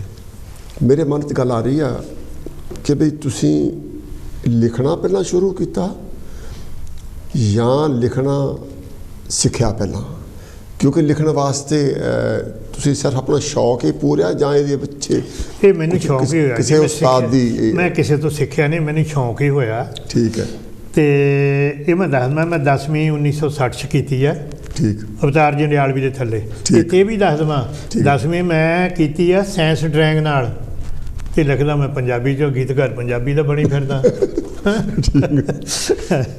ਤੇ ਉਦੋਂ ਬਾਅਦ ਫਿਰ ਮੈਂ ਨਾ ਚਲਾ ਗਿਆ, ਬੰਬੇ ਨੂੰ ਗਿਆ। ਠੀਕ। ਉਦੋਂ ਬਾਅਦ ਬੰਬੇ ਗਿਆ। ਬੰਬੇ ਮੈਂ ਰਿਹਾ ਜਾ ਕੇ ਆਪਣੇ, ਕਿੱਥੇ ਸੀਗਾ ਯਾਰ, ਉਲਾਸਨਗਰ ਰਿਹਾ। ਠੀਕ। ਉਲਾਸਨਗਰ ਮੇਰਾ ਭੂਆ ਦਾ ਪੁੱਤ ਭਰਾ ਸੀ, ਉੱਥੇ ਟੀਚਰ ਲੱਗਾ ਸੀ। ਠੀਕ। ਉਹਦੇ ਕੋਲ ਗਿਆ ਬੰਬੇ। ਹਾਂਜੀ। ਤੇ ਫਿਰ ਮੈਂ ਉੱਥੇ ਕੰਮ ਕੀਤਾ ਰਾਤਾਂ ਨੂੰ।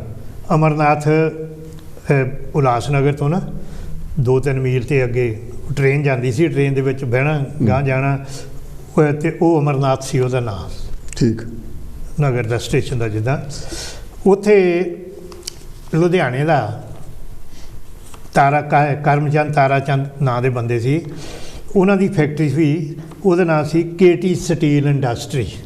ਕੇ ਕਰਮਚੰਦ, ਟੀ ਤਾਰਾਚੰਦ। ਠੀਕ। KT steel industry. ਉੱਥੇ ਆ ਜਿਹੜੀ ਮਾਲ ਗੱਡੀ ਹੁੰਦੀ ਨਾ, ਉਹਦੇ ਡੱਬੇ ਜਿਹੜੇ ਹੁੰਦੇ ਆ, ਇੱਕ ਤਾਂ ਬੰਦ ਹੁੰਦੇ ਆ, ਇੱਕ ਓਪਨ ਹੁੰਦੇ ਖੁੱਲੇ। ਖੁੱਲੇ ਡੱਬੇ ਉੱਥੇ ਬਣਦੇ ਸੀ। ਠੀਕ। ਮੈਂ ਜਿਹਨੂੰ ਇੱਥੇ ਆ ਕੇ ਟਰਾਈ ਕਹਿਣ ਲੱਗੇ, ਉੱਥੇ ਤਾਂ ਕੰਮ ਹੀ ਟੋਲਣ ਜਾਂਦੇ ਸੀ। ਉੱਥੇ ਗਿਆ ਤੇ ਉਹ ਕਹਿੰਦੇ ਵੀ ਕੁਛ ਕਰਦਾ ਆਇਆ। ਮੈਂ ਕਿਹਾ ਜੀ ਮੈਂ ਤਾਂ ਨਹੀਂ, ਮੈਂ ਤਾਂ ਸਕੂਲੋਂ ਆ ਕੇ ਇੱਦਾਂ ਆਇਆ ਵੀ ਮੈਨੂੰ ਆ ਕਵਿਤਾ ਲਿਖਣ ਦਾ। ਫਿਰ ਕਹਿੰਦਾ ਅੱਛਾ ਤੂੰ ਚੰਗੀ ਤਰ੍ਹਾਂ ਨਹੀਂ ਕੰਮ ਕਰਨਾ, ਤੈਨੂੰ ਮੈਂ ਕੰਮ ਦਿੰਦਾ ਇਨਸਪੈਕਸ਼ਨ ਕਰਦਾ। ਠੀਕ। ਮੈਂ ਕਰਨਾ, ਮੈਂ ਚਾਕ ਲੈ ਲੈਣਾ, ਉਹ ਜਿਹੜੇ ਡੱਬੇ ਆ ਨਾ ਉਹਨੂੰ ਰੈਫਟ ਲਾਉਂਦੇ ਜਾਂ ਜੋੜ ਲਾਉਂਦੇ ਆ, ਕੈਰ ਜਿਹਾ ਮਾਰਦੇ, ਇੱਦਾਂ ਉਹਨੂੰ ਰੈਫਟ ਕਹਿੰਦੇ, ਮਾਰਦੇ ਆ। ਚਾਕ ਲੈ ਲੈਣਾ, ਮੈਂ ਤੁਰੇ ਫਿਰਨ ਦੇਖਣਾ ਜਿਹੜੀ ਰੈਫਟ ਗਲਤ ਆ ਕੇ ਦਾ ਸਿਰਾ ਭੱਜਾ ਆ ਜਾਂ ਕਿੱਦਾਂ, ਉੱਥੇ ਨਿਸ਼ਾਨ ਲਾ ਦੇਣਾ। ਇੰਨੀ ਮੇਰੀ ਜੋਬ ਸੀ। ਠੀਕ। ਹਾਂਜੀ। ਤੇ ਉੱਥੇ ਮੈਂ ਕਰਦਾ ਰਿਹਾ। ਰਾਤ ਨੂੰ ਮੈਂ ਕੰਮ ਕਰਨਾ, ਦਿਨ ਨੂੰ ਫਿਰ ਮੈਂ ਰਾਤ ਨੂੰ ਕੰਮ ਕਰਕੇ ਸਵੇਰ ਨੂੰ ਉਲਾਸਨਗਰ ਆਉਣਾ, ਘੰਟਾ ਕਿ 2 ਸੌਂ ਕੇ ਫਿਰ ਮੈਂ ਬੰਬੇ ਨੂੰ ਤੁਰ ਪੈਣਾ। ਠੀਕ। ਹਾਂਜੀ। ਫਿਰ ਮੈਂ ਉਹ ਤਾਂ ਔਖਾ ਹੋ ਗਿਆ, ਉਲਾਸਨਗਰ ਦੂਰ ਸੀ। ਫਿਰ ਮੈਂ ਬੰਬੇ ਆ ਗਿਆ, ਆਪਣੇ ਇਹਦਾ ਕੀ ਨਾ, ਠਾਣਾ ਡਿਸਟ੍ਰਿਕਟ ਆ ਵਿਚਾਲੇ ਹੈਗਾ। ਠਾਣੇ। ਫਿਰ ਮੈਂ ਧਰਮਿੰਦਰ ਅਤੇ ਸ਼ਤਰੂਘਨ ਸਿਨਹਾ ਦੇ ਨਾਲ, ਤੀਜਾ ਬੰਦਾ ਮੈਂ ਸੀ, ਇਹ ਕਮਰੇ 'ਚ ਕਿਰਾਏ 'ਤੇ ਰਹਿੰਦੇ ਸੀ। ਉਹਨੂੰ ਉਦੋਂ ਖੋਲੀ ਕਹਿੰਦੇ ਹੁੰਦੇ, ਖੋਲੀ 'ਚ ਰਹਿੰਦੇ ਆ। ਖੋਲੀ ਕਹਿੰਦੇ ਅਸੀਂ ਕਮਰਾ ਕਹੀਦਾ ਜਿੱਦਾਂ ਕਿ ਨਹੀਂ, ਉਹ ਖੋਲੀ 'ਚ ਰਹਿੰਦੇ। ਇਹ 3 ਜਾਣੇ, ਸ਼ਤਰੂਘਨ ਸਿਨਹਾ, ਧਰਮਿੰਦਰ ਅਤੇ ਮੈਂ, ਉੱਥੇ ਰਹਿੰਦੇ ਰਹੇ ਹਾਂ। ਉੱਥੋਂ ਅਸੀਂ ਫਿਰ ਬੰਬੇ ਨੂੰ ਜਾਣਾ ਇਕੱਠਿਆਂ। ਗੀਤ ਲਿਖ ਕੇ ਉੱਥੇ ਪਾਸ ਕਰ ਲਓ, ਕੋਈ ਰਿਕਾਰਡ ਕਰਾ ਲਓ, ਕੋਈ ਫਿਲਮਾਂ ਲਈ। ਹਾਂਜੀ। ਅਤੇ ਉੱਥੇ ਮੇਰੀ ਮਦਦ ਜ਼ਿਆਦਾ ਕੀਤੀ ਆ, ਉਹਦਾ ਕੀ ਨਾਂ ਸੀਗਾ, ਇੰਦਰਾ ਵਿੱਲੀ ਨੇ। ਇੰਦਰਾ ਵਿੱਲੀ ਉਦੋਂ ਕੁੜੀ ਆਰਟਿਸਟ ਸੀ। ਉਹਨੇ ਕੀਤੀ ਆ। ਅਤੇ ਸੁਰਿੰਦਰ ਕੋਹਲੀ ਮਿਊਜ਼ਿਕ ਦਿੰਦਾ ਹੁੰਦਾ ਸੀ। ਠੀਕ। ਪੰਜਾਬੀ ਫਿਲਮਾਂ ਦਾ ਬਹੁਤ ਬੜੇ ਨਾਂ ਆ। ਹਾਂਜੀ। ਉਹਨੇ ਨਾਂ ਬਹੁਤ ਬੜੇ ਆ। ਉਹਨਾਂ ਨੇ ਮੇਰੀ ਬਹੁਤ ਮਦਦ ਕੀਤੀ ਆ। ਬਹੁਤ ਮਦਦ ਕੀਤੀ ਆ। ਸੁਰਿੰਦਰ ਕੌਰ ਨੇ ਆਪਣੀ ਗੱਡੀ 'ਚ ਲੈ ਕੇ ਫਿਰਨਾ, ਕਦੀ ਕਿਸੇ ਦੇ ਦਫ਼ਤਰ, ਕਦੀ ਕਿਤੇ ਗੀਤ। ਉਦੋਂ ਮੇਰੇ ਇੱਕ ਦੋ ਗੀਤ ਉੱਥੇ ਰਿਕਾਰਡ ਵੀ ਹੋਏ ਆ। ਠੀਕ। ਇੱਕ ਤਾਂ ਸੀ ਗੀਤ, ਮੈਨੂੰ ਹੁਣ ਪੁਰਾਣੀ ਗੱਲ ਆ, ਇਹਨਾਂ ਬਹੁਤਾ ਚੇਤਾ ਨਹੀਂ, ਮੈਂ ਰਾਤੀ ਸਾਰੀ ਰਾਤ ਹੀ ਲੰਘ ਗਈ ਸੋਚਦੇ ਦੀ ਤੇ ਹੋ ਜਾਂਦੀ ਆ। ਹਾਂਜੀ, ਤੇ ਉੱਥੇ ਹੋਇਆ। ਤੇ ਉਦੋਂ ਬਾਅਦ ਮੇਰੀ ਮਾਂ ਬਿਮਾਰ ਹੋ ਗਈ, ਪਿੰਡੋਂ ਚਿੱਠੀ ਚਲੇ ਗਈ, ਮੈਂ ਫਿਰ ਮੁੜ ਗਿਆ ਪੰਜਾਬ ਨੂੰ ਚਲਾ ਗਿਆ। ਫਿਰ ਪੰਜਾਬ ਜਾ ਕੇ ਫਿਰ ਮੈਂ ਆਪਣੇ ਨਵੇਂ ਸ਼ਹਿਰ ਨੌਕਰੀ ਕੀਤੀ ਆ। ਨਵੇਂ ਸ਼ਹਿਰ 2-3 ਸਾਲ ਮੈਂ ਨੌਕਰੀ ਕੀਤੀ ਆ। ਲਿਖਦਾ ਮੈਂ ਕੰਟੀਨਿਊ ਲਗਾਤਾਰ ਲਿਖਦਾ ਰਿਹਾ। ਠੀਕ। ਹਾਂਜੀ, ਨਵੇਂ ਸ਼ਹਿਰ ਨੌਕਰੀ ਕੀਤੀ ਆ। ਉੱਥੇ ਆਪਣੇ ਦਇਆ ਸੁੰਦੇਲਵਰ ਹੁੰਦਾ ਸੀ ਢਾਡੀ। ਹਾਂਜੀ ਹਾਂਜੀ, ਇੱਥੇ ਵੀ ਆ ਗਏ। ਉਹਨਾਂ ਬਹਿਣੀ ਉੱਠੀ ਰਹੀ ਆ ਮੇਰੀ ਕਾਫੀ ਚਿਰ। ਹਾਂਜੀ। ਠੀਕ। ਤੇ ਉੱਥੇ ਇੱਕ ਹੁੰਦਾ ਸੀਗਾ, ਉਹਦਾ ਕੀ ਨਾਂ ਸੀਗਾ ਯਾਰ, ਹੁਣ ਉਹਦਾ ਨਾਮ ਭੁੱਲ ਗਿਆ। ਚਲੋ ਉਹਨੇ ਮੇਰੇ ਗੀਤ ਗਾਇਆ। ਹਾਂਜੀ, ਉਹ ਹੁਣ ਪਿੱਛੇ ਜਿਹਾ ਇੰਟਰਵਿਊ ਹੈ, ਉਹ ਕਹਿੰਦੇ ਮੈਂ ਗਾਇਆ ਨਹੀਂ ਕੋਈ ਗੀਤ ਇੱਦਾਂ ਦਾ, ਧਾਰਮਿਕ ਹੀ ਗਾਉਂਦਾ ਰਿਹਾ। ਭੁੱਲ ਜਾਂਦੇ ਮਗਰੋਂ, ਹੈ ਕਿ ਨਹੀਂ, ਜਿੱਦਣ ਨੂੰ ਜ਼ਿਆਦਾ ਹੋ ਜਾਵੇ। ਅੱਛਾ, ਤੁਹਾਡਾ ਨੰਦ ਲਾਲ ਨੂਰਪੁਰੀ ਦੇ ਨਾਲ ਸੰਪਰਕ ਕਿੱਦਾਂ ਬਣਿਆ? ਉਹ ਜੀ ਗੱਲ ਇੱਦਾਂ ਵੀ ਮੈਂ ਜਲੰਧਰ ਨਾ ਅੱਡਾ ਨਕੋਦਰ ਦੇ ਵਿੱਚ, ਜਿੱਥੇ ਜੋਤੀ ਸਿਨੇਮਾ ਮੇਰਾ ਘਰ, ਉਹਨੂੰ ਕਹਿੰਦੇ ਆ ਫਿਰ ਜੋਤੀ ਸਿਨੇਮਾ ਰਾਊਂਡ ਬੋਟ 'ਤੇ ਆ, ਉੱਥੇ ਨਕੋਦਰ ਰੋਡ ਆ, ਉਹਦੇ ਉੱਤੇ ਨਕੋਦਰ ਉਦੋਂ ਹੁੰਦਾ ਸੀਗਾ, ਨਕੋਦਰ ਬੱਸ ਸਟੈਂਡ। ਹਾਂਜੀ ਹਾਂਜੀ, ਨੀਵੇਂ ਤਾਂ ਨਕੋਦਰ ਅੱਡਾ ਹੁੰਦਾ ਸੀ ਬੱਸ ਦਾ, ਨੀਵੇਂ ਜੀ ਉੱਤੇ ਹੁੰਦਾ ਸੀ। ਉਹਦੇ ਸਾਹਮਣੇ ਨਾ ਬਖਸ਼ੀ ਦੀ ਚਾਹ ਦੀ ਦੁਕਾਨ ਸੀ। ਲੈ ਹੁਣ ਨਾ ਆ ਗਿਆ। ਠੀਕ। ਬਖਸ਼ੀ ਚਾਹ ਦੀ ਦੁਕਾਨ, ਉਹਦੇ ਉੱਤੇ ਭਾਨ ਸਿੰਘ ਮਾਈ ਦਾ ਚੁਬਾਰਾ ਹੁੰਦਾ ਸੀ। ਠੀਕ ਹੈ। ਠੀਕ। ਭਾਨ ਸਿੰਘ ਮਾਈ ਬਹੁਤ ਅੱਛਾ ਸਿੰਗਰ ਸੀ। ਭਾਨ ਸਿੰਘ ਮਾਈ ਹੁੰਦਾ ਸੀ, ਉੱਥੇ ਅਸੀਂ ਬਹੁਤ ਇਕੱਠੇ ਹੁੰਦੇ ਸੀ। ਭਾਨ ਸਿੰਘ ਮਾਈ ਹੋਣਾ, ਹਰਬੰਸ ਅਰੋੜਾ ਹੋਣਾ। ਹਾਂਜੀ, ਹਰਬੰਸ ਅਰੋੜਾ ਜਿਹੜਾ ਹੈ ਨਾ, ਉਹ ਜਗਤ ਸਿੰਘ ਜੱਗੇ ਦਾ ਸ਼ਾਗਿਰਦ ਸੀ। ਠੀਕ। ਹਰਬੰਸ ਅਰੋੜੇ ਨੇ ਮੇਰੇ ਗੀਤ ਗਾਏ ਆ। ਹਾਂਜੀ, ਅਤੇ ਭਾਨ ਸਿੰਘ ਮਾਈ ਜਿਹੜਾ ਆ, ਉਹਦੇ ਦਫ਼ਤਰ ਉੱਥੇ ਹੁੰਦੇ ਸੀ। ਅਤੇ ਉੱਥੇ ਸਾਰੇ ਸ਼ਹਿਰ ਨਾ ਪੰਜਾਬ ਦੇ ਉੱਥੇ ਆਉਂਦੇ ਹੁੰਦੇ ਸੀ। ਠੀਕ। ਅਤੇ ਹਰਬੰਸ ਅਰੋੜਾ ਮੈਨੂੰ, ਉਹ ਸੀ ਜਗਤ ਸਿੰਘ ਜੱਗੇ ਦਾ ਸ਼ਾਗਿਰਦ। ਉਹ ਜਗਤ ਸਿੰਘ ਜੱਗੇ ਕੋਲ ਮੈਨੂੰ ਲੈ ਗਿਆ। ਮੈਂ ਜਗਤ ਸਿੰਘ ਜੱਗੇ ਨੂੰ ਕਿਤਾਬ ਦਿੱਤੀ। ਉਦੋਂ ਕਿਤਾਬ ਦਾ ਨਾਂ ਸੀ ਤੋਰ ਪੰਜਾਬਣ ਦੀ। ਅਤੇ ਉਹਦੇ ਉੱਤੇ ਫੋਟੋ ਫਰੰਟ ਪੇਜ 'ਤੇ ਸੀ ਚੰਦਰਕਾਂਤਾ ਦੀ। ਉਹ ਜਲੰਧਰ ਦੀ ਬੜੀ ਮਸ਼ਹੂਰ ਸੀ ਸਿੰਗਰ ਚੰਦਰਕਾਂਤਾ। 500 ਮਾਈ ਨਾਲ ਗਾਉਂਦੀ ਸੀ। ਹਾਂਜੀ, ਅਤੇ ਮੈਂ ਉਹਨੂੰ ਕਿਤਾਬ ਦੇਣ ਗਿਆ। ਉਹਨੇ ਕਿਤਾਬ ਫੋਲੀ ਜੱਗੇ ਨੇ, ਕਹਿੰਦਾ ਜਿੱਦਾਂ ਦੇ ਤੂੰ ਚਾਹੁੰਦਾ ਗੀਤ ਲਿਖਦਾ, ਮੈਂ ਤੈਨੂੰ ਬੰਦਾ ਉੱਦਾਂ ਦਾ ਹੀ ਬਣਾਉਣਾ। ਉਹ ਜੱਗਾ ਮੈਨੂੰ ਲੈ ਕੇ ਨੰਦ ਲਾਲ ਨੂਰਪੁਰੀ ਦੇ ਗਿਆ। ਠੀਕ। ਉਹਦੇ ਲਾਗੇ ਰਹਿੰਦਾ ਸੀ, ਨਾਲ ਦੀ ਸਟਰੀਟ 'ਚ। ਪਰ ਉੱਥੇ ਉਹਨੂੰ ਦਿਖਾ ਲਿਆ। ਉਹਨਾਂ ਦਿਨਾਂ 'ਚ ਮੈਂ ਗੀਤ ਲਿਖਿਆ ਮਧਾਣੀਆਂ, ਹਾਏ ਮੇਰੇ ਡਾਢਿਆ ਰੱਬਾ ਕਿ ਨਾ ਜੰਮੀਆਂ ਕਿ ਨਾ ਲੈ ਜਾਣੀ। ਉਹ ਸੁਰਿੰਦਰ ਕੌਰ ਨੇ ਗਾਇਆ ਸੀ। ਮੈਂ ਨਹੀਂ ਜਾਣਦਾ ਸੁਰਿੰਦਰ ਕੌਰ ਨੂੰ ਗਾਉਣਾ ਕਿੱਦਾਂ ਨਹੀਂ। ਮੈਂ ਉਹਨੂੰ ਦਿਖਾ ਲਿਆ ਆਪਣੇ ਨੂਰਪੁਰੀ ਸਾਹਿਬ ਨੂੰ। ਮੈਂ ਕਿਹਾ ਜੀ ਆਹ ਗੀਤ ਮੈਂ ਨਵਾਂ ਕਵਿਤਾ ਲਿਖੀ ਆ। ਉਹਨੇ ਪੜ੍ਹੀ। ਮੇਰੀ ਕਿਸਮਤ ਇੱਦਾਂ ਦੀ ਸੀ, ਉਹਨਾਂ ਦਿਨਾਂ 'ਚ ਨਾ ਆਸਾ ਸਿੰਘ ਮਸਤਾਨਾ ਅਤੇ ਸੁਰਿੰਦਰ ਕੌਰ ਪੰਜਾਬ 'ਚ ਟਾਂਡੇ ਪ੍ਰੋਗਰਾਮ ਕਰਨ ਆਏ ਹੋਏ ਸੀ। ਠੀਕ। ਟਾਂਡਾ ਔਰਮਲ ਟਾਂਡਾ ਜਿਹਨੂੰ ਕਹਿੰਦੇ, ਉਹਦੇ ਪ੍ਰੋਗਰਾਮ ਕਰਨ ਆਏ ਸੀ। ਅਤੇ ਉਹ ਨੂਰਪੁਰੀ ਸਾਹਿਬ ਨੂੰ ਮਿਲਣ ਆਏ। ਉਹ ਨੂਰਪੁਰੀ ਦੇ ਗੀਤ ਗਾਉਂਦੀ ਸੀ ਸੁਰਿੰਦਰ ਕੌਰ। ਦੇਰ ਦੇ ਵਿਆਹ ਵਿੱਚ ਨੱਚ ਲੈਣ ਦੇ, ਸੜਕੇ ਜਾਂਦੀ ਹੈ ਮੁਟਿਆਰੇ ਨੇ। ਹਾਂਜੀ ਹਾਂਜੀ, ਉੱਥੇ ਆਏ ਸੀ। ਅਤੇ ਉਹਨੇ ਗੀਤ, ਉਹ ਆ ਗਏ। ਉਹ ਗੀਤ ਪੜ੍ਹਦਾ ਕਹਿੰਦਾ ਲੈ ਕੁੜੀਏ ਤੈਂ ਗੀਤ ਗਾਉਣਾ। ਬਸ ਉਹ ਸੁਰਿੰਦਰ ਕੌਰ ਆ। ਉਦੋਂ ਬਾਅਦ ਫਿਰ ਸਾਡੀ ਘਰੇਲੂ ਤੌਰ 'ਤੇ ਅਸੀਂ ਮਿਲਣ ਲੱਗ ਪਏ। ਮੈਂ ਜਾ ਕੇ ਦਿੱਲੀ ਉਹਦੇ ਘਰ ਹੀ ਰਹਿੰਦਾ ਸੀ। ਹਾਂ, ਉਹ ਡੋਲੀ ਗਲੇਰੀਆ ਛੋਟੀ ਜਿਹੀ ਸੀ ਕੁੜੀ ਸੀਗੀ, ਵੱਡੀ ਨਿਆਣੇ 'ਚ ਉਹ ਛੋਟੀ ਸੀ ਅਜੇ।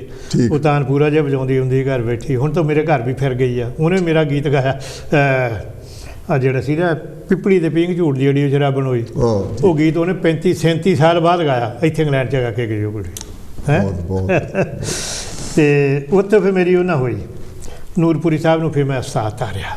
ਠੀਕ। ਹਾਂਜੀ, ਉੱਥੇ ਕੋਈ ਇੱਦਾਂ ਨਹੀਂ ਖਾਸ ਨਹੀਂ, ਇੱਦਾਂ ਪੱਗ ਮੇਰੇ ਕੋਲ ਨਹੀਂ ਦੇਈ, ਕੁਛ ਨਹੀਂ। ਮੈਂ ਉਹਦੇ ਪੈਰੀਂ ਹੱਥ ਲਾ, ਮੈਂ ਮੱਥਾ ਸਿਰ 'ਤੇ ਦੇ ਦਿੱਤਾ। ਅਤੇ ਜੱਗਾ ਕਹਿੰਦਾ ਇਹ ਤੇਰਾ ਉਸਤਾਦ ਵਾ ਅੱਜ ਤੋਂ। ਉਹ ਕਹਿੰਦਾ ਹਾਂ ਕੋਈ ਨਹੀਂ, ਮੈਂ ਠੀਕ ਹਾਂ। ਨੂਰਪੁਰੀ ਸਾਹਿਬ ਕਹਿੰਦੇ। ਠੀਕ ਹੈ। ਅੱਛਾ, ਨੂਰਪੁਰੀ ਸਾਹਿਬ ਦੀ ਆਦਤ ਕਿਹੋ ਜਿਹੀ ਸੀਗੀ, ਗੱਲਬਾਤ ਕਿਹੋ ਜਿਹੀ ਸੀ? ਆਦਤ ਉਹਦੀ ਬਹੁਤ ਚੰਗੀ ਸੀ। ਪਰ ਗੱਲ ਇਹ ਸੀ ਵੀ ਉਹ ਘਰ ਵੱਲੋਂ ਬਹੁਤ ਕਮਜ਼ੋਰ ਸੀ। ਉਹਦਾ ਮੁੰਡਾ ਜਿਹੜਾ ਸੀ ਨਾ, ਉਹ ਸ਼ਰਾਰਤੀ ਬਹੁਤ ਸੀ। ਉਹਨੂੰ ਗੱਲ ਕਰਦਾ, ਠੀਕ ਹੈ ਨਾ, ਮੇਰੇ ਤੋਂ ਤਾਂ ਵੱਡਾ ਸੀਗਾ। ਅਤੇ ਉਹਨਾਂ ਤੋਂ ਦੁਖੀ ਬਹੁਤ ਸੀ। ਮੈਨੂੰ ਪਤਾ ਨੂਰਪੁਰੀ ਸਾਹਿਬ ਆਤਮ ਹੱਤਿਆ ਕੀਤੀ ਆ, ਖੂਹ 'ਚ ਡੁੱਬ ਕੇ ਵਿਚਾਰੇ ਹਾਲ ਮਾਰ ਕੇ ਮਰੇ। ਘਰ 'ਚ ਵਿੱਚ ਇੰਨਾ ਉਹਦਾ ਸੀ, ਦੁਨੀਆ 'ਚ ਉਹਦਾ ਨਾਂ ਸੀ। ਪਰ ਉਦੋਂ ਗਾਉਣ ਵਾਲੇ ਪੈਸਾ ਪੂਹ ਤਾਂ ਦਿੰਦੇ ਨਹੀਂ ਸਿੰਗਰ ਨੂੰ। ਹਾਂਜੀ, ਅਤੇ ਜਿਹੜਾ ਰਿਕਾਰਡ ਸੀ ਹੁੰਦਾ ਨਾ, ਉਦੋਂ ਰਾਇਲਟੀ ਨਹੀਂ ਸੀ ਹੁੰਦੀ। 10 ਰੁਪਏ ਦਿੰਦੇ ਸੀ ਇੱਕ ਗੀਤ ਦੀ, ਜੇ ਪੱਥਰ ਦਾ ਰਿਕਾਰਡ 2 ਗੀਤ ਹੋ ਤਾਂ 20 ਰੁਪਏ ਬਸ। ਉਹਦੇ ਵਿੱਚ ਉਹ ਗੁਜ਼ਾਰਾ ਕਰਦਾ ਸੀ, ਨਸ਼ਾ ਪਾਣੀ ਰੱਜ ਕੇ ਪੀਂਦਾ ਸੀ। ਠੀਕ ਹੈ ਨਾ, ਐਸੀ ਨਹੀਂ ਗੱਲ, ਕਿਉਂਕਿ ਇਹ ਸ਼ਾਇਰਾਂ ਨੂੰ ਇਹ ਅਸੀਂ ਵੀ ਪੀਨੇ, ਰੱਜ ਕੇ ਪੀਨੇ, ਇਹ ਨਹੀਂ ਗੱਲ ਕੋਈ, ਇੱਦਾਂ ਨਹੀਂ ਗੱਲ ਕੋਈ ਨਿਆਮਤ ਰਹੀ। ਦੇਖੋ ਲਿਖਣ ਲਈ ਜਿੱਦਾਂ ਲਿਖਦੇ ਆ ਤੇ ਤੁਸੀਂ ਇੱਦਾਂ ਦੇ ਇੰਨੇ ਸਦਾਈ ਨੇ ਵੀ ਕੱਲ੍ਹ ਦਾ ਲਿਖਿਆ ਭੁੱਲ ਜਾਓਗੇ। ਨਸ਼ਾ ਪੀ ਕੇ ਤੁਸੀਂ ਪਿਛਲਾ ਭੁੱਲਦੇ ਆ ਤੇ ਨਵਾਂ ਸ਼ੁਰੂ ਕਰਦੇ ਆ। ਠੀਕ ਇਹ ਆ, ਕੋਈ ਮਾੜਾ ਕਵੇ ਕੋਈ ਚੰਗਾ ਕਵੇ, ਮੈਂ ਕਿਸੇ ਨੂੰ ਨਹੀਂ ਕਹਿੰਦਾ ਪੀਓ, ਮੈਂ ਨਹੀਂ ਕਹਿੰਦਾ, ਤੇ ਨਾ ਮੈਂ ਕਹਿੰਦਾ ਨਾ ਪੀਓ ਜਿਹੜੇ ਪੀਂਦੇ ਆ, ਠੀਕ ਹੈ ਨਾ। ਤੇ ਹੁਣ ਇਹ ਆ, ਡਾਕਟਰ ਵਾ ਇੱਕ, ਉਹ ਸਵੇਰ ਨੂੰ ਉੱਠ ਕੇ ਅਰਦਾਸ ਕਰਦਾ, ਮਹਾਰਾਜ ਅੱਜ ਪੇਸ਼ੈਂਟ ਭੇਜ ਦੇਈਂ। ਜਿਹੜਾ ਪੇਸ਼ੈਂਟ ਬਿਮਾਰ ਹੁੰਦਾ ਉਹ ਕਹਿੰਦਾ ਮਹਾਰਾਜ ਅਰਦਾਸ ਅੱਜ ਮੈਨੂੰ ਆਰਾਮ ਆ ਜਾਵੇ, ਨਾ ਹੀ ਜਾਣਾ ਪਵੇ। ਹੁਣ ਕੀ ਕਰੂੰ ਇਹਦੇ ਵਿੱਚ, ਦੋਵੇਂ ਪਾਸੇ ਜ਼ਿੰਦਗੀ ਦੇ। ਤੇ ਅੱਛਾ ਚੰਦ ਸਾਹਿਬ, ਜਿਹੜੀ ਆਪਾਂ ਗੱਲ ਕੀਤੀ ਤੁਹਾਡੇ ਗਾਣੇ ਰਿਕਾਰਡਿੰਗ ਦੀ, ਹਾਂਜੀ, ਤੁਹਾਡਾ ਪਹਿਲਾ ਗਾਣਾ ਕਿਹੜਾ ਸੀ ਜਾਂ ਕਦੋਂ? ਹਾਂਜੀ, ਕਿਹਨੇ ਰਿਕਾਰਡ ਕੀਤਾ ਸਭ ਤੋਂ ਪਹਿਲਾ ਗਾਣਾ ਸੀ? ਪਹਿਲਾ ਗਾਣਾ ਮੇਰਾ, ਹਾਂਜੀ, ਮੈਂ ਪਹਿਲਾ ਗਾਣਾ ਉਹ ਕੁੜੀ ਜਲੰਧਰ ਦੀ ਸੀ, ਤੁਹਾਨੂੰ ਦੱਸਿਆ ਅੱਗੇ ਵੀ, ਅਵਤਾਰ ਫਲੋਰਾ, ਹਾਂਜੀ, ਉਹਨੇ ਗਾਇਆ ਸੀ, ਪਿਪਲੀ ਦੇ ਪੀਂਘ ਝੂਟਦੀ ਮੈਂ ਤੁਹਾਡੀ ਉਹ ਸ਼ਰਾਬਣ ਹੋਈ। ਠੀਕ। ਤੇ ਦੂਜਾ ਪਾਸਾ ਸੀ ਉਹਦਾ, ਸਾਨੂੰ ਅਲੜਾ ਨੀਂਦ ਪਿਆਰੀ ਸੁੱਤੀ ਨਾ ਜਗਾਈ 94, ਉਦੋਂ ਉਹ ਖੰਨੇ ਰਹਿੰਦੀ ਸੀ, ਸ਼ਾਦੀ ਬਖਸ਼ੀ ਗਰੁੱਪ ਸੀ ਉਹਨਾਂ ਮੁੰਡੇ 2 ਭਰਾਵਾਂ ਦਾ, ਉਹਦੇ ਨਾਲ ਗਾਉਂਦੀ ਹੁੰਦੀ ਸੀ। ਤੇ ਉਹ ਇੱਥੇ ਮੈਂ ਇੱਕ ਤੁਹਾਨੂੰ ਗੱਲ ਦੱਸਾਂ, ਉਹ 500 ਮਾਈ ਦੇ ਗਈ ਚੁਆਰੇ 'ਚ, ਉਦੋਂ 500 ਮਾਈ ਕੋ ਜਾਂਦਾ ਹੁੰਦਾ ਸੀ। ਠੀਕ। 500 ਮਾਈ ਦੇ ਗਈ ਤੇ ਕਹਿੰਦੀ ਵੀ ਮੈਂ ਇੱਦਾਂ ਪਤਾ ਲੱਗਾ ਵੀ ਆਹ ਜਿਹੜਾ ਮੁੰਡਾ ਇੱਥੇ ਆਉਂਦਾ ਆ ਤੇ ਮੈਂ ਉਹਨੂੰ ਮਿਲਣਾ ਆ, ਮੈਂ ਜ਼ਰੂਰੀ ਕੋਈ ਗੱਲ ਕਰਨੀ ਆ। ਉਹ ਕਹਿੰਦਾ ਵੀ ਆਉਂਦਾ ਹੁੰਦਾ ਆ, ਵੀ ਅੱਜ ਉਹ ਆਇਆ ਨਹੀਂ। ਠੀਕ। ਤੇ ਉਹ ਸਾਹਮਣੇ ਬੱਸ ਜਾਂਦੀ ਆ ਅੱਡੇ 'ਚੋਂ, ਜੜਿਆਲੇ ਵਾਲੀ ਕਹਿ ਕੇ ਚੱਲ ਜਾਈਂ, ਤੇ ਤੂੰ ਉੱਥੋਂ ਬੱਸ ਉਤਰ ਕੇ ਨਾ ਜੜਿਆਲੇ ਪੁੱਛ ਲਈ, ਮੈਂ ਤਰਲੋਚੋਂ ਦੇ ਜਾਂਦੇ ਜਾਣਾ, ਉਹ ਲੋਕੀ ਦੱਸ ਦੇਣਗੇ। ਠੀਕ ਹੈ। ਅੱਛਾ, ਮੈਂ ਤੁਹਾਨੂੰ ਦੱਸਾਂ, ਉਹ ਆ ਗਈ, ਮੇਰੇ ਘਰ ਆ ਗਈ। ਠੀਕ। ਮੈਂ ਆਪਣੀ ਬੈਠਕ 'ਚ ਬੈਠਾ ਸੀ, ਮੇਰੀ ਮਾਂ ਵਿਹੜੇ 'ਚ ਬੈਠੀ ਕੱਤਦੀ ਸੀ, ਤੇ ਉਹ ਆਈ, ਸਤਿ ਸ਼੍ਰੀ ਅਕਾਲ, ਕਹਿੰਦੀ ਜੀ ਬਈ ਤਰਲੋਚਨ ਸਿੰਘ ਜਨ ਹੋਣੀ ਹੈਗੇ ਆ? ਉਹ ਕਹਿੰਦੀ ਹਾਂ ਧੀਏ ਕੀ ਗੱਲ ਦੱਸ, ਕੌਣ? ਕਹਿੰਦੀ ਜੀ ਮੈਂ ਜਲੰਧਰੋਂ ਆਈ ਹਾਂ, ਮੈਂ ਤੁਹਾਡੇ ਮੁੰਡੇ ਨਾਲ ਵਿਆਹ ਕਰਾਉਣਾ। ਮੈਂ ਤੁਹਾਨੂੰ ਗੱਲ ਦੱਸਾਂ। ਠੀਕ। ਮੈਂ ਤੁਹਾਡੇ ਮੁੰਡੇ ਨਾਲ ਵਿਆਹ ਕਰਾਉਣਾ, ਤੇ ਮੇਰਾ 2 ਦਿਨ ਪਹਿਲੋਂ ਨਾ ਅਜੇ ਕੜਮਾਈ ਹੋਈ ਸੀ। 2 ਦਿਨ ਪਹਿਲੋਂ ਹੀ ਕੜਮਾਈ ਹੋਈ ਸੀ, ਪੌੜਾ ਪੈ ਗਿਆ। ਹਾਂਜੀ, ਮੇਰੀ ਮਾਂ ਕਹਿੰਦੀ ਧੀਏ ਬਹਿ ਜਾ, ਚਾਹ ਪੀ ਜਾ, ਪਰ ਉਹਦੀ ਕੜਮਾਈ ਹੋ ਗਈ ਆ। ਉਹਨੇ ਫਿਰ ਚਾਹ ਨਹੀਂ ਪੀਤੀ, ਚਲ ਗਏ, ਉਹ ਮੁੜ ਗਏ ਗੁੱਸਾ ਨਹੀਂ ਹੋਈ ਉਹਦੇ, ਹੈ ਕਿ ਨਹੀਂ, ਚਲੇ ਗਈ, ਮਾਯੂਸ ਹੋ ਗਏ। ਹਾਂਜੀ, ਮਾਯੂਸ ਹੋ ਕੇ ਚਲੇ ਗਈ ਹੈ। ਅੱਛਾ ਚੰਦ ਸਾਹਿਬ, ਆਪਾਂ ਟਾਈਮ ਬਹੁਤ ਜਲਦੀ ਜਾ ਰਿਹਾ ਆਪਣਾ, ਆਪਾਂ ਕਵਿਤਾਵਾਂ ਵੀ ਤੁਹਾਡੀਆਂ ਜਿਹੜੀਆਂ ਉਹ ਹੁਣ ਉਹ ਵੀ ਆਪਾਂ, ਚਲੋ ਕੋਈ ਨਾ। ਅੱਛਾ, ਕਵਿਤਾਵਾਂ ਸੁਣਾਉਣਾ, ਮੈਂ ਨਹੀਂ ਕਵਿਤਾਵਾਂ ਮੈਂ ਸੁਣਾਊਂਗਾ। ਪਹਿਲਾਂ ਮੈਂ ਤੁਹਾਨੂੰ ਦੱਸਣਾ, ਫਿਰ ਮੈਂ, ਠੀਕ ਆ, ਇੱਥੇ ਜਦ ਆ ਗਿਆ ਨਾ ਇੰਗਲੈਂਡ 'ਚ ਆਇਆ। ਠੀਕ ਆ। ਠੀਕ। ਮੇਰਾ ਵਿਆਹ 1967 'ਚ ਹੋਇਆ। ਠੀਕ। ਤੇ 13 ਅਪ੍ਰੈਲ 68 ਨੂੰ ਮੈਂ ਇੰਗਲੈਂਡ 'ਚ ਆਇਆ। ਉਦੋਂ ਬਰਮਿੰਘਮ ਏਅਰਪੋਰਟ ਨਹੀਂ ਹੁੰਦੀ, ਲੰਡਨ ਹੀ ਹੁੰਦੀ, ਇੱਥੋਂ ਹੀ ਹੁੰਦੀ ਸੀ। ਹਾਂਜੀ, ਉੱਥੇ ਆਇਆ ਤੇ ਇੱਥੇ ਉਦੋਂ ਹੁੰਦੀ, ਜਿਹੜਾ ਕੋਈ ਪੱਗ ਕੇਸ ਵਾਲਾ ਉਹਨੂੰ ਕਹਿਣਾ ਚੱਲ ਤਕਾਲਾ ਨੂੰ ਇਹਨੂੰ ਬੰਦਾ ਬਣਾ ਲਈ ਗਈ ਹੈ, ਉਹਨੂੰ ਕਲੀਨ ਸ਼ੇਵ ਕਰਾਉਂਦੇ ਹੁੰਦੇ ਸੀ ਉਦੋਂ। ਠੀਕ। ਅੱਛਾ, ਮੈਨੂੰ ਉਹ ਗੱਲ ਚੇਤੇ ਆ ਗਈ, ਜਿਹੜੀਆਂ ਆਪਣੀਆਂ ਕਿਤਾਬਾਂ ਆ, ਹਾਂਜੀ, ਉਹਦੀ ਆਪਾਂ ਫੋਟੋ ਦਿਖਾਉਣੀ ਚਾਹੁੰਦੇ ਆ ਕਿ ਚੰਦ ਸਾਹਿਬ ਨੇ 18 ਕਿਤਾਬਾਂ ਛਾਪੀਆਂ ਜੀ। 18 ਹੀ ਕਿਤਾਬਾਂ ਇੰਨੀਆਂ ਪਪੂਲਰ ਹੋਈਆਂ ਪੰਜਾਬੀ ਸਾਹਿਤ ਦੇ ਵਿੱਚ। ਤੇ ਮੈਂ ਰਿਕੁਐਸਟ ਕਰਦਾ ਟੈਕਨੀਸ਼ੀਅਨ ਨੂੰ, ਮੇਰੇ ਵੀਰ ਜੀ, ਇੱਕ ਜਿਹੜੀ ਕਿਤਾਬਾਂ ਉਹਨਾਂ ਦੀ ਤੁਸੀਂ ਜਿਹੜੀ ਉਹ ਕਲਿੱਪ ਦਿਖਾ ਦਿਓ, ਸਾਰੀਆਂ ਕਿਤਾਬਾਂ, ਆਹ ਸਾਰੀਆਂ ਕਿਤਾਬਾਂ ਚੰਦ ਸਾਹਿਬ ਦੀਆਂ। ਤੇ ਇਹ ਤਕਰੀਬਨ ਜੇ ਆਪਾਂ ਆਈਡੀਆ ਜਾਂ ਲਾ ਲਈਏ ਤਾਂ 60 ਸਾਲ ਦੇ ਨੇੜੇ ਤੇੜੇ ਬਣਦਾ ਵਕਤ, ਬਲਕਿ ਤਾਂ ਜੇ 50 ਦੀ ਗੱਲ ਕਰੀਏ, 54 ਦੀ ਗੱਲ ਕਰੀਏ ਤਾਂ ਫਿਰ ਹੋਰ ਵੀ ਜ਼ਿਆਦਾ ਲੰਬਾ ਟਾਈਮ ਹੋ ਜਾਂਦਾ। ਬਹੁਤ ਲੰਬਾ ਚਿਰ ਲਿਖਦਿਆਂ ਨੂੰ ਹੋ ਗਿਆ, ਔਰ ਇਹਨਾਂ ਨੂੰ ਬੜੀ ਸ਼ੋਹਰਤ ਵੀ ਮਿਲੀ ਹੈ। ਬਹੁਤ ਵਾਰੀ ਬੰਦਾ ਲਿਖਦਾ ਬਹੁਤ ਕੁਛ ਹੈ, ਲੇਕਿਨ ਉਹਨਾਂ ਨੂੰ ਸ਼ੋਹਰਤ ਨਹੀਂ ਮਿਲਦੀ, ਉਹਨਾਂ ਦਾ ਨਾਂ ਨਹੀਂ ਬਣਦਾ। ਲੇਕਿਨ ਇਹਨਾਂ ਨੂੰ ਬੇਸ਼ੁਮਾਰ ਗਾਇਕਾਂ ਨੇ ਗਾਇਆ, ਤੇ ਕਿਉਂਕਿ ਇਹਨਾਂ ਨਾਲ ਅੱਜ ਆਪਾਂ ਲਾਈਫ ਜਿਹੜੀ ਇਹਨਾਂ ਦੀ ਬਾਇਓਗ੍ਰਾਫੀ ਸ਼ੇਅਰ ਕਰਦੇ ਹਾਂ, ਤੇ ਕਵਿਤਾ ਤਾਂ ਜਿੰਨਾ ਵੀ ਆਪਾਂ ਨੂੰ ਟਾਈਮ ਮਿਲਦਾ ਆਪਾਂ ਗੱਲ ਕਰਾਂਗੇ, ਕਵਿਤਾਵਾਂ ਵੀ ਸੁਣਾਂਗੇ। ਲੇਕਿਨ ਜਿਹੜੀ ਇੰਪੋਰਟੈਂਟ ਗੱਲ ਦੀ ਜਿਹੜੀ ਬਾਇਓਗ੍ਰਾਫੀ ਆ, ਜਿਹੜੀ ਜ਼ਿੰਦਗੀ ਦੇ ਯਾਦਗਾਰ ਜਿਹੜਾ ਹਿੱਸਾ ਹੈਗਾ ਉਹਨੂੰ ਆਪਾਂ ਜ਼ਰੂਰ ਸੁਣਨਾ। ਹਾਂ ਚੰਦ ਜੀ। ਹਾਂਜੀ, ਉਹ ਜਦ ਮੈਂ ਇੱਥੇ ਇੰਗਲੈਂਡ 'ਚ ਆਇਆ ਨਾ, ਉਦੋਂ ਇੱਕ ਮੇਰਾ ਗੀਤ ਚੱਲਦਾ, ਮੇਰਾ ਨਹੀਂ, ਮੈਂ ਉਹ ਕਹਿਣਾ ਨਹੀਂ, ਗੀਤ ਚੱਲਦਾ ਹੁੰਦਾ ਇਹ ਮੇਰੇ ਲੁੱਸ ਲੁੱਸ ਤੰਗ ਕੁੜਤੀ ਹੋ ਗਈ ਤੰਗ ਜਵਾਨੀ ਜੋਰਾਂ ਦੀ। ਉਦੋਂ ਪੱਬਾਂ 'ਚ ਜਾਂਦੇ ਹੁੰਦੇ, ਤਕਾਲਾਂ ਜਾਣਾ, ਕਦੇ ਕਿਸੇ ਪੱਬ 'ਚ ਵੱਜਣਾ, ਕਦੇ ਕਿਸੇ 'ਚ। ਮੈਂ ਕਹਿਣਾ ਗੀਤ ਮੇਰਾ ਆ, ਵੀ ਇੱਥੇ ਇੰਗਲੈਂਡ 'ਚ ਕਿੱਦਾਂ ਵੱਜਦਾ, ਮੈਂ ਤਾਂ ਹੁਣ ਆਇਆ, ਜੇ ਕਿਸੇ ਨੂੰ ਜਾਣਦਾ ਨਹੀਂ। ਉਹ ਪਤਾ ਕਰਦਾ ਨਾ, ਮੈਂ ਪੱਬ ਵਾਲੇ ਨੂੰ ਕਿਹਾ, ਇੱਥੇ ਬਿਲਸਟਨ ਸੀਗਾ, ਜੀਤੀ ਦਾ ਪੱਬ ਹੁੰਦਾ ਸੀ, ਠੀਕ, ਉੱਥੇ ਵੱਜਦਾ ਹੁੰਦਾ ਸੀ। ਅਤੇ ਮੈਂ ਕਿਹਾ ਜੀਤੀ ਆ ਟੇਪ ਜੀ ਆ ਵੀ ਇਹ ਕਿੱਥੇ? ਉਹ ਕਹਿੰਦਾ ਜੀ ਇਹ ਸੋਹੋ ਰੋਡ ਦੇ ਬੰਦੇ ਆ, ਬਰਮਿੰਘਮ ਦੇ, ਅਨਾੜੀ ਸੰਗੀਤ ਪਾਰਟੀ ਆ, ਉਹਨਾਂ ਦਾ ਗੀਤ ਵਾ। ਅੱਛਾ, ਮੈਂ ਸੋਹੋ ਰੋਡ 'ਤੇ ਗਿਆ, ਉੱਥੇ ਇੱਕ ਸਰਦਾਰ ਦੀ ਦੁਕਾਨ ਸੀ, ਮੇਰਾ ਖਿਆਲ ਸਿੰਘ ਬ੍ਰਦਰ ਹੀ ਸੀ, ਕੁਛ ਇੱਦਾਂ ਨਾਂ ਸੀ, ਮੈਨੂੰ ਪਤਾ ਨਹੀਂ ਹੈਗਾ। ਅਤੇ ਉਹ ਫਿਕਸੋ ਵਗੈਰਾ ਵੇਚਦਾ ਹੁੰਦਾ ਸੀ, ਸਰਦਾਰ ਸੀਗਾ। ਮੈਂ ਉੱਥੇ ਗਿਆ, ਮੈਂ ਕਿਹਾ ਜੀ ਇੱਦਾਂ ਵੀ ਇੱਦਾਂ। ਉਹ ਕਹਿੰਦਾ ਹਾਂਜੀ, ਇੱਥੇ ਮੁੰਡੇ ਆਉਂਦੇ ਹੁੰਦੇ ਆ, ਉਹ ਤੁਸੀਂ ਆਪਣਾ ਟੈਲੀਫੋਨ ਦੇ ਜਾਓ। ਮੈਂ ਟੈਲੀਫੋਨ ਦੇ ਆਇਆ, ਐਡਰੈਸ ਦੇ ਆਇਆ। ਉਹ ਚੌਥੇ ਕੁ ਜਾਣ ਨਾ ਰਾਮ ਲਵਾਇਆ ਬਦਨਾਮ, ਅਤੇ ਨਾਲ ਨਹੀਂ, ਨਾਲ ਉਹਦਾ ਕੀ ਸੀ, ਉਹਦਾ ਆਪਣੇ ਮੁੰਡੇ ਦਾ ਨਾਂ ਜੀ ਨਹੀਂ ਮਹਿਤਾ, ਰਾਮ ਕ੍ਰਿਸ਼ਨ ਮਹਿਤਾ। ਆਹੋ ਆਹੋ, ਉਹ ਦੋਵੇਂ ਮੇਰੇ ਘਰ ਆ ਗਏ। ਘਰ ਆ ਗਏ ਅਤੇ ਬੈਠੇ। ਮੈਂ ਕਿਹਾ ਯਾਰ ਬੜੀ ਖੁਸ਼ੀ ਹੋਈ ਮਿਲ ਕੇ, ਚਾਹ ਪੀਤੀ। ਮੈਂ ਕਿਹਾ ਯਾਰ ਉਹ ਗੀਤ ਤੁਸੀਂ ਕਿੱਦਾਂ? ਮੈਨੂੰ ਉਹ ਆਪਣਾ ਰਾਮ ਲਵਾਇਆ ਕਹਿੰਦਾ, ਚੰਦ ਜੀ ਅਸੀਂ ਆਪਣੇ ਨਿੱਕੇ ਹੁੰਦੇ ਮਾਂ ਮੈਂ ਇੱਥੇ ਆਇਆ ਸੀ ਇੰਡੀਆ ਤੋਂ, ਮੈਂ ਕਿੱਸਾ ਤੁਹਾਡਾ ਲੈ ਕੇ ਆਇਆ ਸੀ, ਮੇਰੇ ਕੋਲ ਗੀਤ ਸੀ। ਠੀਕ, ਹਾਂਜੀ। ਅਤੇ ਇੱਥੇ ਕਹਿੰਦਾ ਉਦੋਂ ਚੰਨਣ ਸਿੰਘ ਚਾਨਕ ਹੁੰਦਾ ਸੀ ਕੰਟਰੀ ਤੋਂ, ਉਦੋਂ ਉਹ ਸੀਗਾ ਰਹਿੰਦਾ ਬਾਦਸ਼ਾਹ, ਉਹਦਾ ਭੰਗੜਾ ਗਰੁੱਪ ਬਣਾਇਆ ਸੀ, ਦੀਵਾਨਾ ਬੋਸਰ ਦੀਵਾਨਾ ਸੀ ਭੰਗੜਾ। ਅੱਛਾ, ਨਾ ਮੈਨੂੰ ਹੁਣ ਚੇਤਾ ਨਹੀਂ ਗਾ। ਅਤੇ ਉਹਦੇ ਵਿੱਚ ਉਹ ਕਹਿੰਦੇ ਅਸੀਂ ਬੋਲੀਆਂ ਪਾਉਂਦੇ ਹੁੰਦੇ ਹਾਂ, ਅਤੇ ਅਸੀਂ ਉਹਨਾਂ ਨੂੰ ਗੀਤ ਦਿਖਾ ਲਿਆ ਵੀ ਆਹ ਗੀਤ ਵਾ। ਉਹ ਕਹਿੰਦਾ ਰਿਕਾਰਡ ਕਰਾ ਦੇਵਾਂਗੇ। ਉਹ ਗੀਤ ਨਾ ਸਟਾਰ ਏਜੰਸੀ ਦਾ ਲੈ ਗਿਆ ਬਰਮਿੰਘਮ, ਹਾਂਜੀ, ਉੱਥੇ ਰਿਕਾਰਡ ਕਰਾਇਆ ਆ, ਉਹਨਾਂ ਨੇ ਗਾਤਾ, ਅਤੇ ਉੱਤੇ ਨਾਂ ਉਹ ਲਿਖਾਇਆ ਆ CS ਚੈਨਲ, ਚੈਨਲ ਤੋਂ ਨਹੀਂ, CS ਚੈਨਲ ਲਿਖਾਇਆ ਆ। ਅਤੇ ਇੱਥੇ ਆਇਆ, ਮੈਨੂੰ ਉਹ ਲੈ ਕੇ ਆਏ ਟੇਪ ਜਿਹੀ। ਹਾਂਜੀ, ਉਹ ਮੈਂ ਕਿਹਾ ਤਾਂ CS ਚੈਨਲ ਕੌਣ ਆ? ਉਹ ਕਹਿੰਦੇ ਜੀ ਉਹਨਾਂ ਨੇ ਇੱਦਾਂ ਕੀਤਾ ਵੀ ਗੀਤ ਗਾਇਆ ਤਾਂ ਸਾਰਾ ਸੀਗਾ ਸਾਡਾ, ਉਹਦੇ ਕੋਲ ਵੀ ਸੀਗਾ ਨਾਂ, ਉਹ ਇੱਦਾਂ ਲਿਖਾਇਆ ਆ। ਮੈਂ ਕਿਹਾ ਮੈਨੂੰ ਲੈ ਕੇ ਚੱਲਿਓ। ਉਹ ਫਿਰ ਮੈਨੂੰ ਬਾਲਸਾ ਲੈ ਕੇ ਗਏ ਮੇਰੇ ਘਰੋਂ, ਮੈਂ ਉਹਨੂੰ ਦਿਖਾ ਲਿਆ। ਮੈਂ ਕਿਹਾ ਵੀ ਆਹ ਕੌਣ ਵਾ ਜੀ, ਆ ਕਿੱਦਾਂ? ਉਹ ਦੇਖ ਕੇ ਕਹਿੰਦਾ ਹਾਂ ਕੋਈ ਨਹੀਂ, CS ਹੋਇਆ, TS ਹੋਇਆ, ਚੰਨ ਤਾਂ ਚੰਨ ਹੀ ਰਹਿਣਾ, ਚੰਨ ਨੇ ਚੰਨ ਹੀ ਰਹਿਣਾ। ਕਵਰ ਕਰ ਗਿਆ, ਘੁਮਾ ਗਿਆ ਉਸ ਗੱਲ ਨੂੰ, ਹੈਂ। ਅਤੇ ਇੱਥੇ ਫਿਰ ਮੇਰੇ ਬਹੁਤ ਲੋਕਾਂ ਨੇ ਗਾਇਆ। ਇੱਕ ਤਿਰੰਗਾ ਗਰੁੱਪ ਹੁੰਦਾ ਸੀਗਾ, ਬਲਵਿੰਦਰ ਮੁਕੇਸ਼, ਉਹਨੇ ਗਾਇਆ। ਫਿਰ ਗੁਰਦਿਆਲ ਰਸੀਆ ਇੱਥੇ ਗਿਆਨੀ ਹੁੰਦਾ ਸੀ, ਕੀਰਤਨ ਕਰਦਾ, ਉਹਨੇ ਗਿਆ ਮਾਮਾ ਠੰਡੀਆਂ ਛਾਵਾਂ ਗਾਇਆ ਸੀ, ਹਾਂਜੀ। ਅਤੇ ਗਿਆਨ ਸਿੰਘ ਸਰਜੀਤ ਗਰੇਵਜੈਂਟ ਤੋਂ ਹੀ ਉਹਨੇ ਮੇਰੇ ਬਹੁਤ ਗਾਏ ਆ ਧਾਰਮਿਕ। ਅਤੇ ਇੱਥੋਂ ਦੀਵਾਨ ਮਹਿੰਦਰਾ ਹੁੰਦਾ ਸੀ ਬਰਮਿੰਘਮ ਤੋਂ, ਪੱਥਰ ਹੈ ਭਗਵਾਨ ਉਹਨੇ ਗਾਇਆ, ਸੋਹਣ ਲਾਲ ਪੰਛੀ ਨੇ ਗਾਇਆ, ਸੋਹਣੇ ਚੱਲੇ ਮਾਰਕੀਟ ਨੂੰ, ਹਾਂਜੀ। ਅਤੇ ਕੁਲਦੀਪ ਘੁੰਮਣ ਨੇ ਗਾਏ, ਪ੍ਰੇਮ ਚਮਕੀਲੇ ਨੇ ਗਾਏ, ਓਂਕਾਰ ਰਾਣੇ ਨੇ ਗਾਏ, ਮਸਤਾਨ ਹੀਰੇ ਨੇ ਗਾਏ, ਹਾਂਜੀ। ਅਤੇ ਕੁਛ ਇੱਦਾਂ ਦੇ ਨਾਂ ਸੀ ਮੇਰੇ ਕੋਲ।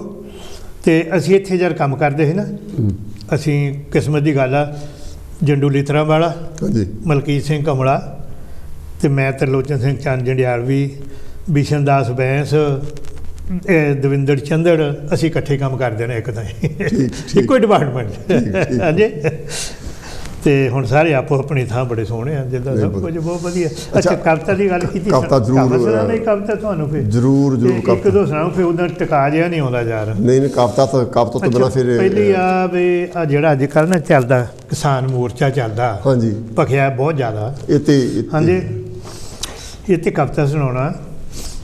ਕਵਿਤਾ ਲਿਖਿਆ ਮੈਂ, ਕੁੜੀ ਆਪਣੀ ਸਹੇਲੀ ਨੂੰ ਕਹਿੰਦੀ ਆ, ਪਰਦੇਸਾਂ ਦੀ ਉਹ ਪੰਜਾਬਣੋਂ ਨਹੀਂ ਆਓ ਜਹਾਜ਼ੇ ਚੜ੍ਹੀਏ, ਠੀਕ, ਪਰਦੇਸਾਂ ਦੀ ਉਹ ਪੰਜਾਬਣੋਂ ਨਹੀਂ ਆਓ ਜਹਾਜ਼ੇ ਚੜ੍ਹੀਏ, ਕਿਸਾਨ ਮੋਰਚਾ ਲਾ ਬੈਠੇ ਵੀਰਾਂ ਨਾਲ ਜਾ ਕੇ ਖੜੀਏ, ਨਹੀਂ ਬਾਂਹ ਵੀਰਾਂ ਦੀ ਫੜੀਏ। ਹਾਂ, ਠੀਕ ਹੈ।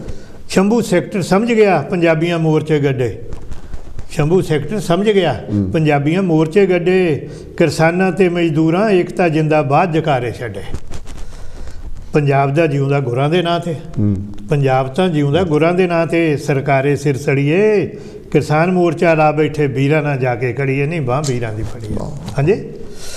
ਖੇਤਾਂ ਦੇ ਧੀਆਂ ਪੁੱਤ ਕਿਸਾਨ ਤਾਂ ਖੇਤੀਬਾੜੀ ਕਰਦੇ ਆ, ਖੇਤਾਂ ਦੇ ਧੀਆਂ ਪੁੱਤ ਕਿਸਾਨ ਤਾਂ ਖੇਤੀਬਾੜੀ ਕਰਦੇ ਆ, ਉਹ ਭੁੱਖਣ ਭਾਣੇ ਖੁਦ ਰਹਿ ਕੇ ਭਾਰਤ ਦਾ ਢਿੱਡ ਭਰਦੇ ਆ, ਭੁੱਖਣ ਪਾਣੇ ਖੁਦ ਰਹਿ ਕੇ ਭਾਰਤ ਦਾ ਢਿੱਡ ਭਰਦੇ ਆ। ਉਹ ਕਦੇ ਤਾਂ ਬਣੀਏ ਵੋਟਰ ਦੇ ਨਾ ਨਿੱਤ ਬਹਾਨੇ ਕਰੀਏ। ਕਿਸਾਨ ਮੋਰਚਾ ਲਾ ਬੈਠੇ ਵੀਰਾਂ ਨਾ ਜਾ ਕੇ ਕਰੀਏ। ਮੋਦੀ ਤੂੰ ਕੀਤੀ ਮੂਰਖਤਾ, ਮੋਦੀ ਤੂੰ ਕੀਤੀ ਮੂਰਖਤਾ। ਪੰਜਾਬ ਨਾਲ ਮੱਥਾ ਲਾਇਆ ਜੀ, ਪੰਜਾਬ ਦਾ ਚੜ੍ਹ ਗਿਆ ਪਾਰਾ, ਇਹ ਤੇਰਾ ਹੀ ਕਰੂ ਸਫਾਇਆ। ਹੁਣ ਹੱਕੀ ਮੰਗਾ ਮੰਗੀਏ ਨਾ ਸੰਗੀਏ, ਰਲ ਕੋਕੇ ਜੜੀਏ। ਕਿਸਾਨ ਮੋਰਚਾ ਲਾ ਬੈਠੇ ਵੀਰਾਂ ਨਾ ਜਾ ਕੇ ਖੜੀਏ। ਤੋ ਖੇਤੀਬਾੜੀ ਦੇ ਬਿੱਲ ਵਾਪਸ ਕਰਨੇ, ਇਹ ਖੇਤੀਬਾੜੀ ਦੇ ਬਿੱਲ ਵਾਪਸ ਕਰਨੇ, ਉਹ ਲਾ ਕੇ ਧਰਨੇ, ਲੋਕ ਲਾਮਬੰਦ ਹੋਏ। ਉਹ ਕਾਹਦਾ ਕਵੀ ਤੇ ਕਾਹਦੀ ਕਵਿਤਾ ਜੋ ਕਮੀਆਂ ਦੇ ਦੁੱਖ ਦਰਦ ਨਾ ਰੋਏ। ਹਾਂਜੀ, ਉਹ ਕਾਹਦਾ ਕਵੀ ਤੇ ਕਾਹਦੀ ਕਵਿਤਾ ਜੋ ਕਮੀਆਂ ਦੇ ਦੁੱਖ ਦਰਦ ਨਾ ਰੋਏ। ਚੰਦ ਜੰਡਿਆਲ ਵੀ ਗੀਤ ਕਰਦੇ, ਗੀਤ ਨਹੀਂ ਗਾਈਏ ਅੜੀਏ। ਕਿਸਾਨ ਮੋਰਚਾ ਜਿੰਦਾਬਾਦ, ਵੀਰਾਂ ਨਾ ਜਾ ਕੇ ਖੜੀਏ। ਨਹੀਂ ਬਾਹ ਵੀਰਾਂ ਦੀ ਫੜੀਏ, ਪਰਦੇਸਾਂ ਦੀ ਉਹ ਪੰਜਾਬਣੋਂ ਨਹੀਂ ਆਓ ਜਹਾਜ਼ੇ ਚੜੀਏ। ਬਹੁਤ ਖੂਬ, ਕੁਛ ਇੱਦਾਂ ਦੀ ਅਪ ਟੂ ਡੇਟ ਕਵਿਤਾ ਬਹੁਤ ਗਜ਼ਲ। ਕਿਉਂਕਿ ਜਿਹੜੀ ਲੇਖਣੀ ਆ ਚੰਦ ਸਾਹਿਬ ਦੀ, ਇਹਦੇ ਵਿੱਚ ਬਹੁਤ ਵਿਲੱਖਣਤਾ ਹੈਗੀ। ਕੋਈ ਹਰ ਜਿਹੜਾ ਸ਼ਾਇਰ ਆ ਉਹਦਾ ਲਿਖਣ ਦਾ ਆਪਣਾ ਇੱਕ ਨਜ਼ਰੀਆ ਹੁੰਦਾ, ਆਪਣਾ ਤਰੀਕਾ ਹੁੰਦਾ। ਦੋ ਕਵੀਆਂ ਨੂੰ ਬਿਠਾਲ ਦਿਓ, ਉਹਨਾਂ ਦੇ ਤੁਸੀਂ ਦੋਨਾਂ ਨੂੰ ਇੰਜੋਏ ਕਰੋਗੇ ਕਿ ਉਹਨਾਂ ਦਾ ਲਿਖਣ ਦਾ ਜਿਹੜਾ ਆਪਣਾ ਤਰੀਕਾ ਹੁੰਦਾ, ਔਰ ਆਪਣੀ ਕਵਿਤਾ ਨੂੰ ਪੇਸ਼ ਕਰਨ ਦਾ ਵੀ ਵੱਖਰਾ ਅੰਦਾਜ਼ ਆ। ਅੱਛਾ, ਤੁਹਾਨੂੰ ਥੋੜ੍ਹਾ ਬਹੁਤ ਆਈਡੀਆ ਹੋਊਗਾ ਵੀ ਤੁਸੀਂ ਜਿਹੜੇ ਗੀਤ ਲਿਖੇ ਉਹਨਾਂ 'ਚੋਂ ਕਿੰਨੇ ਕੁ ਰਿਕਾਰਡ ਹੋਏ ਹੋਣਗੇ ਅੰਦਾਜ਼ੇ ਮੁਤਾਬਕ? ਮੈਨੂੰ ਅੰਦਾਜ਼ਾ, ਕਿਉਂਕਿ ਜਿਹੜੀ ਤੁਸੀਂ ਲਿਸਟ ਮੈਨੂੰ ਦਿਖਾਈ ਸੀਗੀ ਤਾਂ ਉਹ ਜੇ ਆਪਾਂ ਪੜ੍ਹਨ ਲੱਗੇ ਤਾਂ ਫਿਰ ਘੰਟਾ ਆਪਾਂ ਨੂੰ ਲਿਸਟ ਨਹੀਂ ਲੱਗਣਾ। ਨਹੀਂ, ਮੈਂ ਦੋ ਮੋਟੇ ਲੈਣੇ ਪੜ੍ਹ ਦੇਣੀ, ਉਹ ਇਹਨਾਂ ਨੇ ਮੈਂ ਆਈ ਕੋਲੋਂ ਕਾੜੀ ਆ ਇਸ ਗੱਲੋਂ। ਠੀਕ। ਪਹਿਲਾ ਗੀਤ ਮੇਰਾ 59-60 'ਚ ਹੋਇਆ ਸੀ। ਠੀਕ। ਉਦੋਂ 6.5 ਸਾਲ ਮੇਰੀ ਉਮਰ ਸੀ, 9ਵੀਂ 'ਚ ਪੜ੍ਹਦਾ ਸੀ। ਹਾਂਜੀ, ਅਵਤਾਰ ਫੁੱਲ ਪੀਪਲੀ ਤੇ ਪੀਂਘ ਝੂਟਦੀ, ਦੂਜਾ ਸਾਨੂੰ ਅਲੜਾ ਨੀਂਦ ਪਿਆਰੀ। ਫਿਰ 1960-61 'ਚ ਹੋਇਆ, ਸੁਰਿੰਦਰ ਕੌਰ ਨੇ ਗਾਇਆ ਮਧਾਣੀਆਂ ਹਾਰ ਮੇਰੇ ਡਾਢਿਆ ਰਗਾ। ਫਿਰ ਜਗਮੋਹਨ ਕੌਰ ਨੇ ਗਾਇਆ ਨੱਚਾ ਮੈਂ ਲੁਧਿਆਣੇ ਮੇਰੀ ਧਮਕ ਜਲੰਧਰ ਪੈਂਦੀ। ਹਰਬੰਸ ਅਰੋੜਾ ਨੇ ਗਾਇਆ ਗੁੱਤ ਨੂੰ ਲਵਾਲਾ ਘੁੰਗਰੂ। ਰਮੇਸ਼ ਨੂਸੀ ਵਾਲੇ ਨੇ ਗਾਇਆ ਤੂੰ ਰਾਂਝਣ ਰਾਜੀ ਰੱਖ ਗੁੜੇ। ਸਰੂਪ ਸਿੰਘ ਸਰੂਪ ਨੇ ਗਾਇਆ ਦਿਲਾਂ ਨੂੰ ਗੋਰੀ ਲੁੱਟਦੀ ਫਿਰੇ। ਗੁਰਦਿਆਲ ਸਿੰਘ ਨੇ ਗਾਇਆ, ਗਿਆਨ ਤੋਂ ਸਰਜੀਤ ਨੇ ਗਾਇਆ, ਸੀਤਲ ਤੋਂ ਸਤਾਰੇ ਨੇ ਗਾਏ, ਅਮਰਜੀਤ ਇੱਥੋਂ ਗੱਲ ਤੋਂ ਗਾਏ, ਸਵਰਨਲਤਾ ਨੇ ਗਾਏ ਮੂੰਹ ਵਿੱਚ ਭਾਬੀ ਦੇ ਨੰਦ ਬੁਰਕੀਆਂ ਪਾਵੇ। ਅੰਮ੍ਰਿਤਸਰ ਵਿੱਚ ਗਿੱਧਾ ਪੈਂਦਾ ਪੈਣ ਬੋਲੀਆਂ ਕਹਿਦੀਆਂ। ਨੱਚਾ ਮੈਂ ਲੁਧਿਆਣੇ ਧਮਕ ਜਲੰਧਰ ਪੈਂਦੀ। ਦਿਲ ਮੰਗਦਾ ਲੰਬੜ ਦਾ ਪੋਤਾ, ਜਰਗ ਦੇ ਮੇਲੇ ਤੇ ਸੱਸੀਆਂ ਸੋਹਣੇ ਚੱਲੀਆਂ। ਉਹਨੇ ਬਹੁਤ ਗੀਤ ਗਾਏ। ਪੰਮੀ ਪੋਲੀ ਨੇ ਗਾਏ ਚੜੀਆਂ ਸ਼ੂਕਦੀਆਂ ਰੋਟੀ ਲੈ ਕੇ, ਸੱਸੇ ਨਹੀਂ ਸਮਝਾ ਲਾ ਪੁੱਤ ਨੂੰ ਘਰ ਨਹੀਂ ਬਗਾਨੇ ਜਾਂਦਾ। ਹਾਂਜੀ, ਡੋਲੀ ਗਰੇਰੀਆਂ ਨੇ 34-35 ਸਾਲ ਬਾਅਦ ਗਾਇਆ ਸੀ ਇਹ ਮੈਂ ਤਾਂ ਅੜੀਓ ਸ਼ਰਾਬਣ ਹੋਈ ਪਿਪੜੀ ਦੇ ਪੀਂਘ ਝੂਟਦੀ। ਅਤੇ ਕੁਲਦੀਪ ਮਾਨਕੇ ਨੇ ਗਾਇਆ ਗੁਰੂ ਨਾਨਕ ਤੇਰੀ ਗਏ ਹੋਵੇ ਉਹ ਪਰਦੇਸੀਆ। ਕੁਲਦੀਪ ਪਾਰਸ ਨੇ ਗਾਇਆ ਮੁੰਡਿਆਂ ਦੀ ਢਾਣੀ ਕਹਿੰਦੀ ਹਾਏ ਹੋਏ। ਸ਼ੂਸ਼ਕ ਭਾਂਡਾ ਮਿੱਟੀ ਦਾ। ਪਾਲੀ ਦੇਤ ਵਾਲੀਏ ਨੇ ਗਾਏ ਬਾਘੇ ਦੀ ਸਰਹੱਦ ਦਾ ਗਾਇਆ। ਬਾਬਲੇ ਦੇ ਵਿਹੜੇ 99 ਵਿੱਚ ਮੇਰੀ ਕੈਸਟ ਹੋਈ ਮਹਾਰਾਜਾ ਦਲੀਪ ਸਿੰਘ ਦੀ ਪੁਰਾਣਾ ਤੋਂ ਪਿਆਰੀ ਸਿੱਖੀ, ਉਹ ਵੀ ਉਹਨੇ ਗਾਏ। ਬਹੁਤ ਗੀਤ ਗਾਏ। ਪਾਕਿਸਤਾਨ ਤੋਂ ਸ਼ੌਕਤ ਅਲੀ ਨੇ ਗਾਏ, ਨੂਰਾਂ ਲਾਲ ਨੇ ਗਾਏ ਬੇਹਾਣੀਓ ਜਾਗਦੇ ਕਿ ਸੁੱਤੇ। ਮਲਕੀਤ ਗੋਲਡਨ ਸਟਾਰ ਨੇ ਗਾਇਆ ਬਾਘੇ ਦੀ ਸਰਹੱਦ ਦਾ। ਹਾਂਜੀ, ਸ਼ੈਲਿੰਦਰ ਪਰਦੇਸੀ ਨੇ ਗਾਏ। ਛਣ DC ਨੇ ਗਾਏ, DCS ਨੇ ਗਾਏ ਅੱਧੀ ਅੱਧੀ ਰਾਤੀ ਰੋਈਏ ਵਿਛੜੇ ਹੋ ਯਾਰ ਨੂੰ, ਕਦੇ ਤਾਂ ਮਿਲਾ ਦੇ ਰੱਬਾ ਵਿਛੜੇ ਹੋ ਯਾਰ ਨੂੰ, ਕੁਝ ਇੱਦਾਂ ਦਾ। ਹਾਂਜੀ, ਬਲਵਿੰਦਰ ਸਫਰੀ ਨੇ ਗਾਏ ਇੱਕ ਲਗਰ ਜਈ ਛਮਕ ਜਈ। ਹਾਂਜੀ, ਅਤੇ ਛਿੰਦੇ ਸਰੀਲੇ ਨੇ ਗਾਏ ਜੁਗਨੀ ਗਾਈ। ਅਨਾੜੀ ਨੇ ਗਾਏ। ਹਾਂਜੀ, ਅਤੇ ਗੁਲਜ਼ਾਰ ਲਾਹੌਰੀਏ ਨੇ ਇੱਥੇ ਗਾਈ। ਜਸਪਿੰਦਰ ਨਰੂਲਾ ਨੇ ਗਾਈ ਮੇਰੇ ਕਲਗੀਆਂ ਵਾਲੇ ਪ੍ਰੀਤਮ। ਮੋਹਣੀ ਨਰੂਲਾ ਨੇ ਗਾਈ। ਦਸ਼ਮੇਸ਼ ਪਿਤਾ ਜੀ ਪਿਆਰੇ। ਮਿੱਕੀ ਨਰੂਲੇ ਨੇ ਗਾਇਆ, ਉਹਦੇ ਮੁੰਡੇ ਨੇ ਤੂੰ ਬਹੁਤ ਚੰਗਾ ਕੀਤਾ ਦਿਲ ਤੋੜਨੇ ਤੋਂ ਪਹਿਲੋਂ, ਦੇਣ ਆਈਏ ਤਸੱਲੀ ਦਿਲ ਮੋੜਨੇ ਤੋਂ ਪਹਿਲੋਂ, ਕੁਛ ਇੱਦਾਂ ਦੇ ਸੀ। ਰਿਪੂ ਦਮਨ ਸ਼ੈਲੇ ਨੇ ਗਾਏ ਵੇਲੇ ਚੱਲੀ ਹੌਲਦਾਰ ਨੇ। ਸੁਰਿੰਦਰ ਕੋਹਲੀ ਨੇ ਗਾਏ ਦੇਖੋ ਨੀ ਅੜੀਓ ਬਾਹਰ ਕੌਣ। ਕਾਫੀ ਗੀਤ ਆ ਇੰਨੇ ਕੁ ਬਹੁਤ ਮੇਰਾ ਖਿਆਲ ਤੁਹਾਡਾ ਸਰ ਜਾਊ ਇਹਨੇ ਨਾਲ। ਬਹੁਤ ਬਹੁਤੇ ਹੁਣ ਤੁਹਾਨੂੰ ਵੀ ਮੜਿਆ ਸਾਜ ਵੀ ਕਵਿਤਾ ਹੋ ਜਵੇ। ਕਵਿਤਾ ਤੁਸੀਂ ਗੁੱਸਾ ਨਾ ਕਰਿਓ, ਇਹ ਜਿਹੜੀ ਕਵਿਤਾ ਆ ਨਾ ਮੇਰੇ ਕੋਲ ਇਹ ਕਰੋਨੇ ਦੀ ਆ।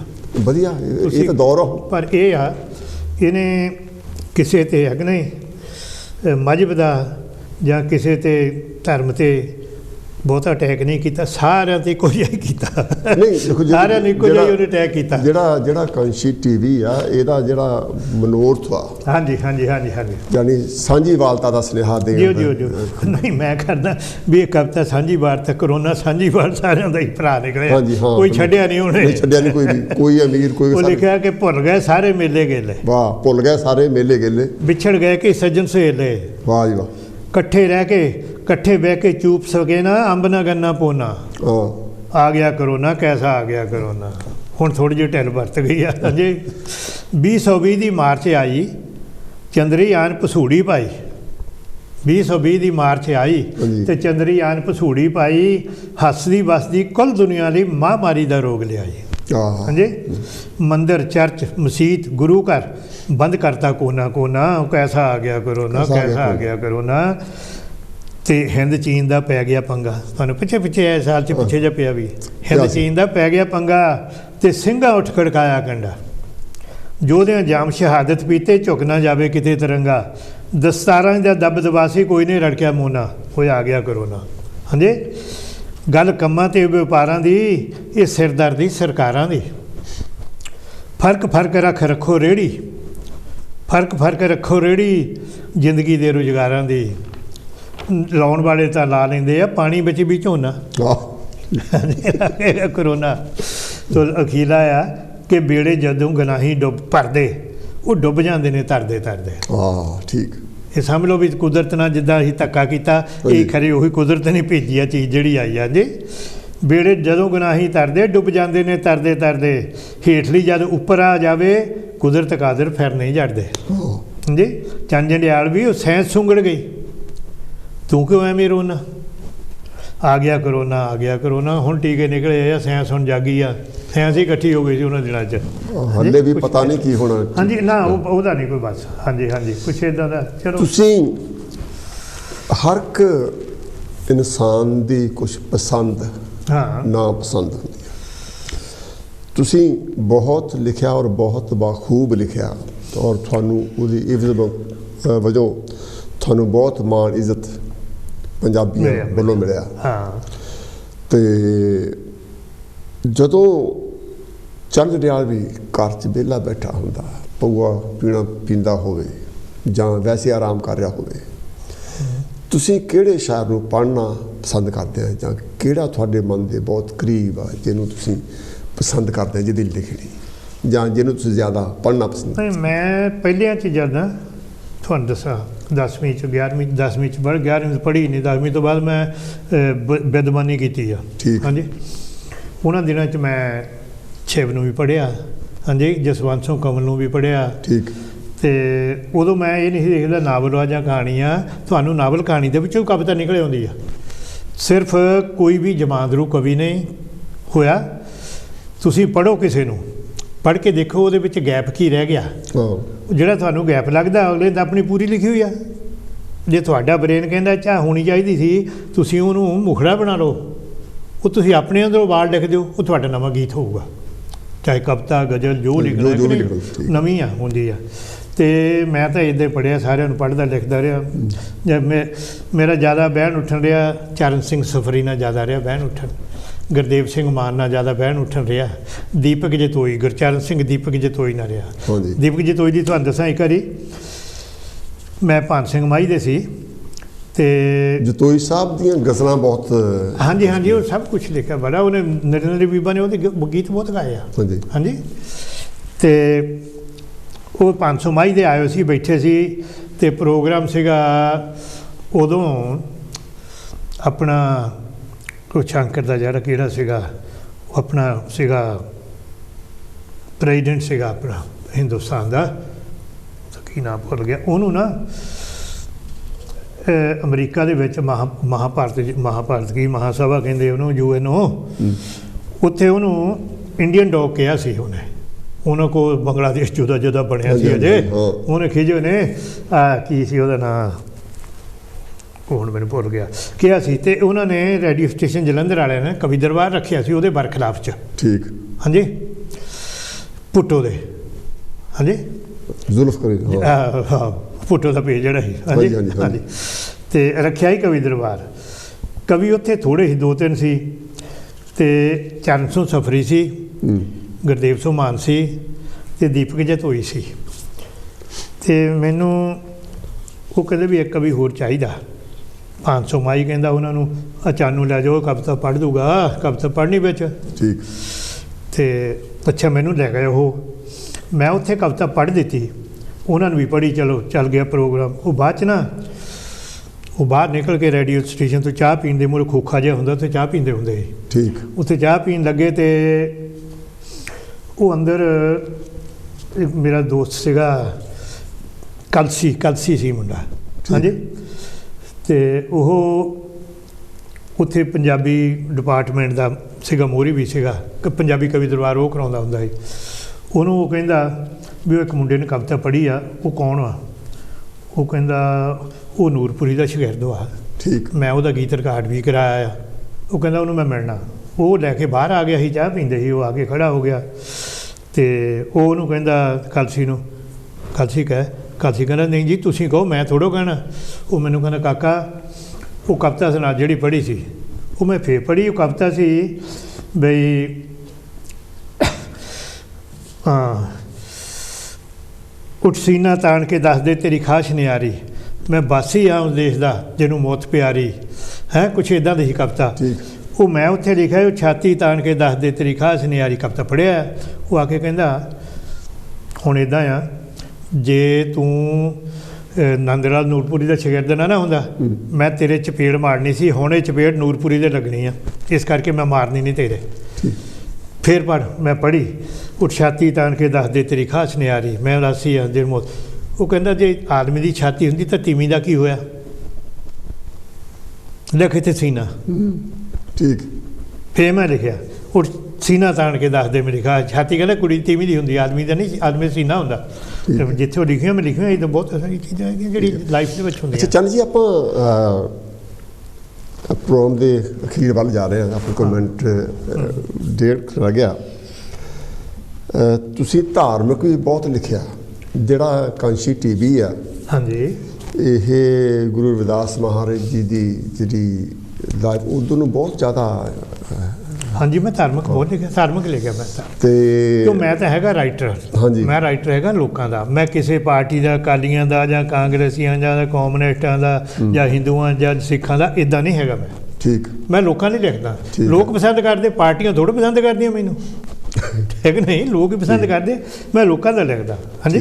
ਮੈਨੂੰ ਇਹ ਨਹੀਂ, ਮੈਂ ਬਹੁਤ ਲਿਖਿਆ, ਰਵਿਦਾਸ ਜੀ ਬਾਰੇ ਵੀ ਆ ਲਿਖਿਆ, ਸਭ ਕੁਛ ਹੈਗਾ ਮੇਰਾ। ਹੁਣ ਨਵੇਂ ਦਾ ਮੈਨੂੰ ਪਤਾ ਨਹੀਂ। ਅਤੇ ਗੁਰੂ ਰਵਿਦਾਸ ਜੀ ਬਾਰੇ ਤੁਸੀਂ ਇੱਕ ਮੈਂ ਗਾਣਾ ਸੁਣਿਆ ਸੀਗਾ ਚਮਕੀਲਾ ਸਾਹਿਬ ਦਾ। ਹਾਂਜੀ। ਹਾਂ, ਬਹੁਤ ਵਧੀਆ ਜੀ। ਉਹ ਆਪਾਂ ਕੋਸ਼ਿਸ਼ ਪ੍ਰੇਮ ਚਮਕੀਲੇ ਲਾਇਆ, ਬਹੁਤ ਵਧੀਆ ਗੀਤ ਗਾਇਆ। ਹਾਂ, ਚਲੋ। ਅਤੇ ਜ਼ਿੰਦਗੀ ਅੱਜ ਕੱਲ੍ਹ ਕਿੱਦਾਂ ਗੁਜ਼ਰ ਰਹੀ ਆ? ਅੱਜ ਕੱਲ੍ਹ ਜ਼ਿੰਦਗੀ ਠੀਕ ਹੀ ਜਾ ਰਹੀ ਹੈ, ਸਾਰਿਆਂ ਦੇ ਨਾਲ ਹੀ ਆ। ਮੈਂ ਕਿਹੜਾ ਕੋਈ ਨਵਾਂ ਜੰਮਣਾ ਜਾਂ ਜੰਮਿਆ, ਤੁਹਾਡੇ ਨਾਲ ਹੀ ਆ। ਹੈ ਨਹੀਂ, ਬੜੀ ਸੋਹਣੀ ਆ। ਪਰ ਇਹ ਹੁਣ ਮੈਂ ਬੁੱਢਾ ਹੋ ਗਿਆ ਯਾਰ। ਚਲੋ ਆਹ ਕਰੋ ਗੱਲ। ਫੀਲ ਕਰਦਾ ਹੈ ਕਿ ਨਹੀਂ, ਹੈ ਕਿ ਨਹੀਂ? ਮੈਂ ਉਹ ਥੋੜ੍ਹਾ ਜਿਹਾ ਪੜ੍ਹ ਦਿੰਦਾ ਆ। ਪੜ੍ਹੋ। ਹਾਂਜੀ। ਲਿਖਿਆ ਹੈ ਕਿ ਬਚਪਨ ਵਿੱਚ ਮਾਣੀਆਂ ਮੌਜਾਂ ਅਤੇ ਜਵਾਨੀ ਦੇ ਦਿਨ ਬੀਤੇ। ਉਹ ਨਾ ਪਿੱਛੋਂ ਦੇਖ ਕੇ ਰੋਈ ਜਾਣਾ, ਕੋਈ ਫਾਇਦਾ ਨਹੀਂ। ਸਹੀ ਗੱਲ ਹੈ ਕਿ ਨਹੀਂ? ਗਾਂਹ ਨੂੰ ਤੁਰੋ ਜੇ ਮੰਜ਼ਿਲ ਨੂੰ ਤੁਰਨਾ। ਬਚਪਨ ਵਿੱਚ ਮਾਣੀਆਂ ਮੌਜਾਂ, ਜਵਾਨੀ ਦੇ ਦਿਨ ਬੀਤੇ, ਵਾਹ ਵੇ ਬੁਢਾਪਿਆ ਤੂੰ ਖੜੇ ਸਿਆਪੇ ਕੀਤੇ। ਹਾਂਜੀ। ਕੋਈ ਕੇਅਰ ਹੋਮ 'ਚ ਬੈਠਾ, ਕੋਈ ਹਸਪਤਾਲ 'ਚ ਬੈਠਾ। ਕੋਈ ਕੇਅਰ ਹੋਮ 'ਚ ਬੈਠਾ, ਕੋਈ ਹਸਪਤਾਲ 'ਚ ਬੈਠਾ। ਸਭ ਧੀਆਂ ਪੁੱਤਰ ਬੀਜੀ, ਖੁਦ ਕਿਹੜੇ ਹਾਲ 'ਚ ਬੈਠਾ। ਹਾਂਜੀ। ਜਿਹਨਾਂ ਲਈ ਕਰਦਾ ਰਿਹਾ ਉਹ ਹੁਣ ਬੀਜੀ ਆ, ਆਪ ਕਿਹੜੇ ਹਾਲ 'ਚ ਬੈਠਾ। ਕਈਆਂ ਬਿਲ ਵਸੀਤ ਬਣਾਤੀ, ਕਈ ਚੱਲੇ ਚੁੱਪ ਚਪੀਤੇ। ਕਈਆਂ ਬਿਲ ਵਸੀਤਾਂ ਬਣਾ ਗਏ ਕਿ ਚੱਲੇ ਚੁੱਪ ਚਪੀਤੇ, ਬਾਹ ਬੁਢਾਪਿਆ ਦਾ ਖੜੇ ਸਿਆਪੇ ਕੀਤੇ।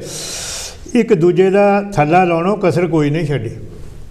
ਹਰੇਕ ਬੰਦਾ ਉਮਰ ਦਾ ਤਕਾਜ਼ਾ ਹੁੰਦਾ। ਹਾਂਜੀ। ਇੱਕ ਦੂਜੇ ਦਾ ਥੱਲਾ ਲਾਉਣਾ ਕਸਰ ਕੋਈ ਨਹੀਂ ਛੱਡੀ। ਜਿੱਦਾਂ ਵੀ ਬਣਿਆ ਸਰਿਆ, ਬਸ ਆਪਣੀ ਝੰਡੀ ਗੱਡੀ। ਠੀਕ। ਹੁਣ ਆਖਰੀ ਸਾਹਾਂ 'ਤੇ ਆਇਆ, ਰਹਿ ਗਏ ਸਾਹ ਸੀਤੇ। ਬੁਢਾਪਿਆ ਬੜੇ ਸਿਆਪੇ ਕੀਤੇ। ਪਰ ਜਵਾਨੀ ਵਿੱਚ ਖੋਰੂ ਪਾਪਾ, ਗੁਰਛਰਲੇ ਰਹੇ ਉਡਾਉਂਦੇ। ਪਰ ਜਵਾਨੀ ਵਿੱਚ ਖੋਰੂ ਪਾਪਾ, ਉਹ ਗੁਰਛਰਲੇ ਰਹੇ ਉਡਾਉਂਦੇ। ਜਿਸ ਵੀ ਰੋਕਿਆ ਟੋਕਿਆ, ਉਹਦਾ ਹੀ ਮੌਜੂ ਰਾਹ ਬਣਾਉਂਦੇ। ਜਦ ਆਪਣੇ ਉੱਤੇ ਬੀਤੀ, ਹੁਣ ਫਿਰਦੇ ਆ ਭਰੇ ਪੀਤੇ। ਵਾਹ ਬੁਢਾਪਿਆ ਤੋ ਖੀਲੀਆਂ ਕਿ ਕਈ ਚੰਦ ਜੰਡਿਆਲ ਵੀ ਦੇਖੇ, ਬਾਬਿਆਂ ਦੇ ਬਣ ਗਏ ਚੇਲੇ। ਕਈ ਚੰਦ ਜੰਡਿਆਲ ਵੀ ਦੇਖੇ, ਉਹ ਬਾਬਿਆਂ ਦੇ ਬਣ ਗਏ ਚੇਲੇ। ਰੱਬ ਜੱਗ ਨੂੰ ਦੇਣ ਨਸੀਹਤਾਂ, ਅਤੇ ਬੁੱਕਲ ਵਿੱਚ ਮਾਇਆ ਖੇਲੇ। ਲੋਕਾਂ ਨੂੰ ਨਸੀਹਤਾਂ ਦਿੰਦੇ ਆ, ਬੁੱਕਲ ਵਿੱਚ ਮਾਇਆ ਖੇਲੇ। ਨੀਤ ਉਹਨਾਂ ਦੀ ਕੀ ਭਰਨੀ, ਜੋ ਬਗਲੇ ਭਗਤ ਬਦਨੀ ਤੇ। ਬਾਹ ਬੁਢਾਪਿਆ ਤਾਂ ਖੜੇ ਸਿਆਪੇ ਕੀਤੇ। ਕਿਆ ਬਾਤ ਹੈ। ਚੰਦ ਸਾਹਿਬ ਜੀ, ਬਹੁਤ ਬਹੁਤ ਧੰਨਵਾਦ ਤੁਹਾਡਾ। ਮੈਂ ਕਿੰਨਾ ਲਫ਼ਜ਼ਾਂ ਨਾਲ ਥੋੜ੍ਹਾ ਥੈਂਕ ਯੂ ਕਰਾਂ, ਕਿਉਂਕਿ ਤੁਸੀਂ ਇੱਕ ਨਿਮਾਣੇ ਜਿਹੇ ਦੀ ਟੈਲੀਫੋਨ 'ਤੇ ਤੁਸੀਂ ਆਉਣ ਦੀ ਤਕਲੀਫ ਕੀਤੀ। ਅਤੇ ਆਪਣੇ ਹੁਣ ਤਾਂ ਮੈਂ ਤੁਹਾਡੇ ਕੋਲ ਮਤਲਬ ਅੱਧੇ ਕੁ ਮਿੰਟ ਵਿੱਚ ਕੋਈ ਮੈਸੇਜ ਕਾਂਸ਼ੀ TV ਦੇ ਪ੍ਰਤੀ ਕੋਈ ਦੇਣਾ ਚਾਹੋ ਤਾਂ ਪਲੀਜ਼ ਕੁਛ ਕਹੋ, ਤਾਂ ਉਦੋਂ ਬਾਅਦ ਫਿਰ ਆਪਾਂ ਮੈਸੇਜ ਤਾਂ ਇਹੀ ਆ कि दुनिया रखे याद कर्म कुछ ऐसे कर जाइए। दोस्तों, दुनिया रखे याद कर्म कुछ ऐसे कर जाइए, की पता मुड़ मानस जूने आइए ना आइए। आउण जाण दा कुल करिश्मा तां है हत्थ उस दाते दे, जिन्ना भी चन बनदा सरदा जीवन झोल च भर जाइए। हाँ जी, दुनिया रखे याद कर्म कुछ ऐसे कर जाइए, कर्म कुछ ऐसे कर जाइए। दोस्तों, ਕਾਂਸ਼ੀ TV ਦਾ ਬਹੁਤ ਬਹੁਤ ਧੰਨਵਾਦ ਤੁਹਾਡਾ ਭਾਈ, ਬਹੁਤ ਬਹੁਤ ਧੰਨਵਾਦ। ਪਰਮਾਤਮਾ ਤੁਹਾਨੂੰ ਸਾਰਿਆਂ ਨੂੰ ਇਸੇ ਤਰ੍ਹਾਂ ਚੜ੍ਹਦੀ ਕਲਾ 'ਚ ਰੱਖੇ, ਇਹ ਮੇਰੀ ਬੇਨਤੀ ਹੈ, ਮੇਰੀ ਅਰਦਾਸ। Thank you. ਇਹ ਸਨ ਜੀ ਅੱਜ ਦੇ ਸਪੈਸ਼ਲ ਗੈਸਟ ਤਰਲੋਚਨ ਸਿੰਘ ਜੀ ਚੰਨ, ਜਿਨ੍ਹਾਂ ਦੀਆਂ ਕਵਿਤਾਵਾਂ ਤੁਸੀਂ ਸੁਣੀਆਂ। ਹਾਲੇ ਬਹੁਤ ਕੁਝ ਸੁਣਾਉਣ ਲਈ ਬਾਕੀ ਸੀ। ਜਿਹੜਾ ਵਕਤ ਹੈ ਸਾਡੇ ਮੂਹਰੇ ਕਲੱਕ ਲਗਾ, ਉਹਦੀ ਟਿਕ ਟਿਕ ਜਿਹੜੀ ਉਹ ਸਾਨੂੰ ਫਿਕਰਮੰਦ ਕਰੀ ਰੱਖਦੀ ਹੈ। ਤੁਸੀਂ ਸਪੈਸ਼ਲ ਗੈਸਟ ਪ੍ਰੋਗਰਾਮ ਦੇਖਦੇ ਹੋ, ਤੁਹਾਡਾ ਬਹੁਤ ਬਹੁਤ ਧੰਨਵਾਦ। ਔਰ ਫੀਡਬੈਕ ਜ਼ਰੂਰ ਕਰਿਆ ਕਰੋ, ਕਿਉਂਕਿ ਜਦੋਂ ਕੋਈ ਬੰਦਾ ਕੋਈ ਕੰਮ ਕਰਦਾ, ਖਾਸ ਤੌਰ 'ਤੇ ਇੰਟਰਵਿਊ ਵਿੱਚ ਕਈ ਵਾਰੀ ਇੱਦਾਂ ਹੁੰਦੀ ਹੈ ਕਿ ਜੋ ਤੁਸੀਂ ਪੁੱਛਣਾ ਚਾਹੁੰਦੇ ਕਈ ਵਾਰੀ ਉਹ ਨਹੀਂ ਪੁੱਛਿਆ ਜਾਂਦਾ। ਤੁਹਾਨੂੰ ਕਿਸੇ ਤਰ੍ਹਾਂ ਦੀ ਕਮੀ ਲੱਗੇ ਤਾਂ ਤੁਸੀਂ ਜ਼ਰੂਰ ਫੋਨ ਕਰਕੇ ਫੀਡਬੈਕ ਦਿਆ ਕਰੋ, ਉਹਦੇ ਨਾਲ ਬਹੁਤ ਹੌਸਲਾ ਵੱਧਦਾ ਔਰ ਪ੍ਰੋਗਰਾਮ ਦੇ ਵਿੱਚ ਹੋਰ ਤਬਦੀਲੀ ਕਰਕੇ ਉਹਨੂੰ ਵਧੀਆ ਬਣਾਇਆ ਜਾਣ ਦਾ ਇੱਕ ਚਾਂਸ ਮਿਲ ਜਾਂਦਾ। ਬਾਕੀ ਮੈਂ ਤੁਹਾਡਾ ਧੰਨਵਾਦ, ਚੰਨ ਸਾਹਿਬ ਦਾ ਧੰਨਵਾਦ ਕਰਦਾ, ਔਰ ਜਿਹੜੇ ਸਾਰੇ ਟੈਕਨੀਸ਼ੀਅਨਸ ਹੈਗੇ ਉਹਨਾਂ ਦਾ ਬਹੁਤ ਬਹੁਤ ਮੈਂ ਧੰਨਵਾਦ ਕਰਦਾ, ਕਿਉਂਕਿ ਜਿਹੜਾ ਪ੍ਰੋਗਰਾਮ ਨੂੰ ਰਿਕਾਰਡ ਕਰਨਾ ਜਾਂ ਲਾਈਵ ਪੇਸ਼ ਕਰਨਾ ਇਹ ਬਹੁਤ ਵੱਡਾ ਕੰਮ ਹੁੰਦਾ। ਮੈਂ ਤੁਹਾਡਾ ਸਾਰਿਆਂ ਦਾ ਬਹੁਤ ਧੰਨਵਾਦ। ਬਾਕੀ ਤੁਹਾਡੇ ਦਰਸ਼ਨ ਕਰਾਂਗੇ ਅਗਲੇ ਹਫ਼ਤੇ। ਆਪਣਾ ਰੱਖਿਓ ਖਿਆਲ। ਅਸੀਂ ਵੀ ਕੋਸ਼ਿਸ਼ ਕਰਦੇ ਹਾਂ ਸਿਆਲ ਦਾ ਮੌਸਮ ਆਪਣੇ ਆਪ ਨੂੰ ਬਚਾ ਕੇ ਰੱਖਣਾ ਬਹੁਤ ਜ਼ਰੂਰੀ ਹੈ। ਮਿਲਦੇ ਹਾਂ ਅਗਲੇ ਪ੍ਰੋਗਰਾਮ ਵਿੱਚ। Good bye.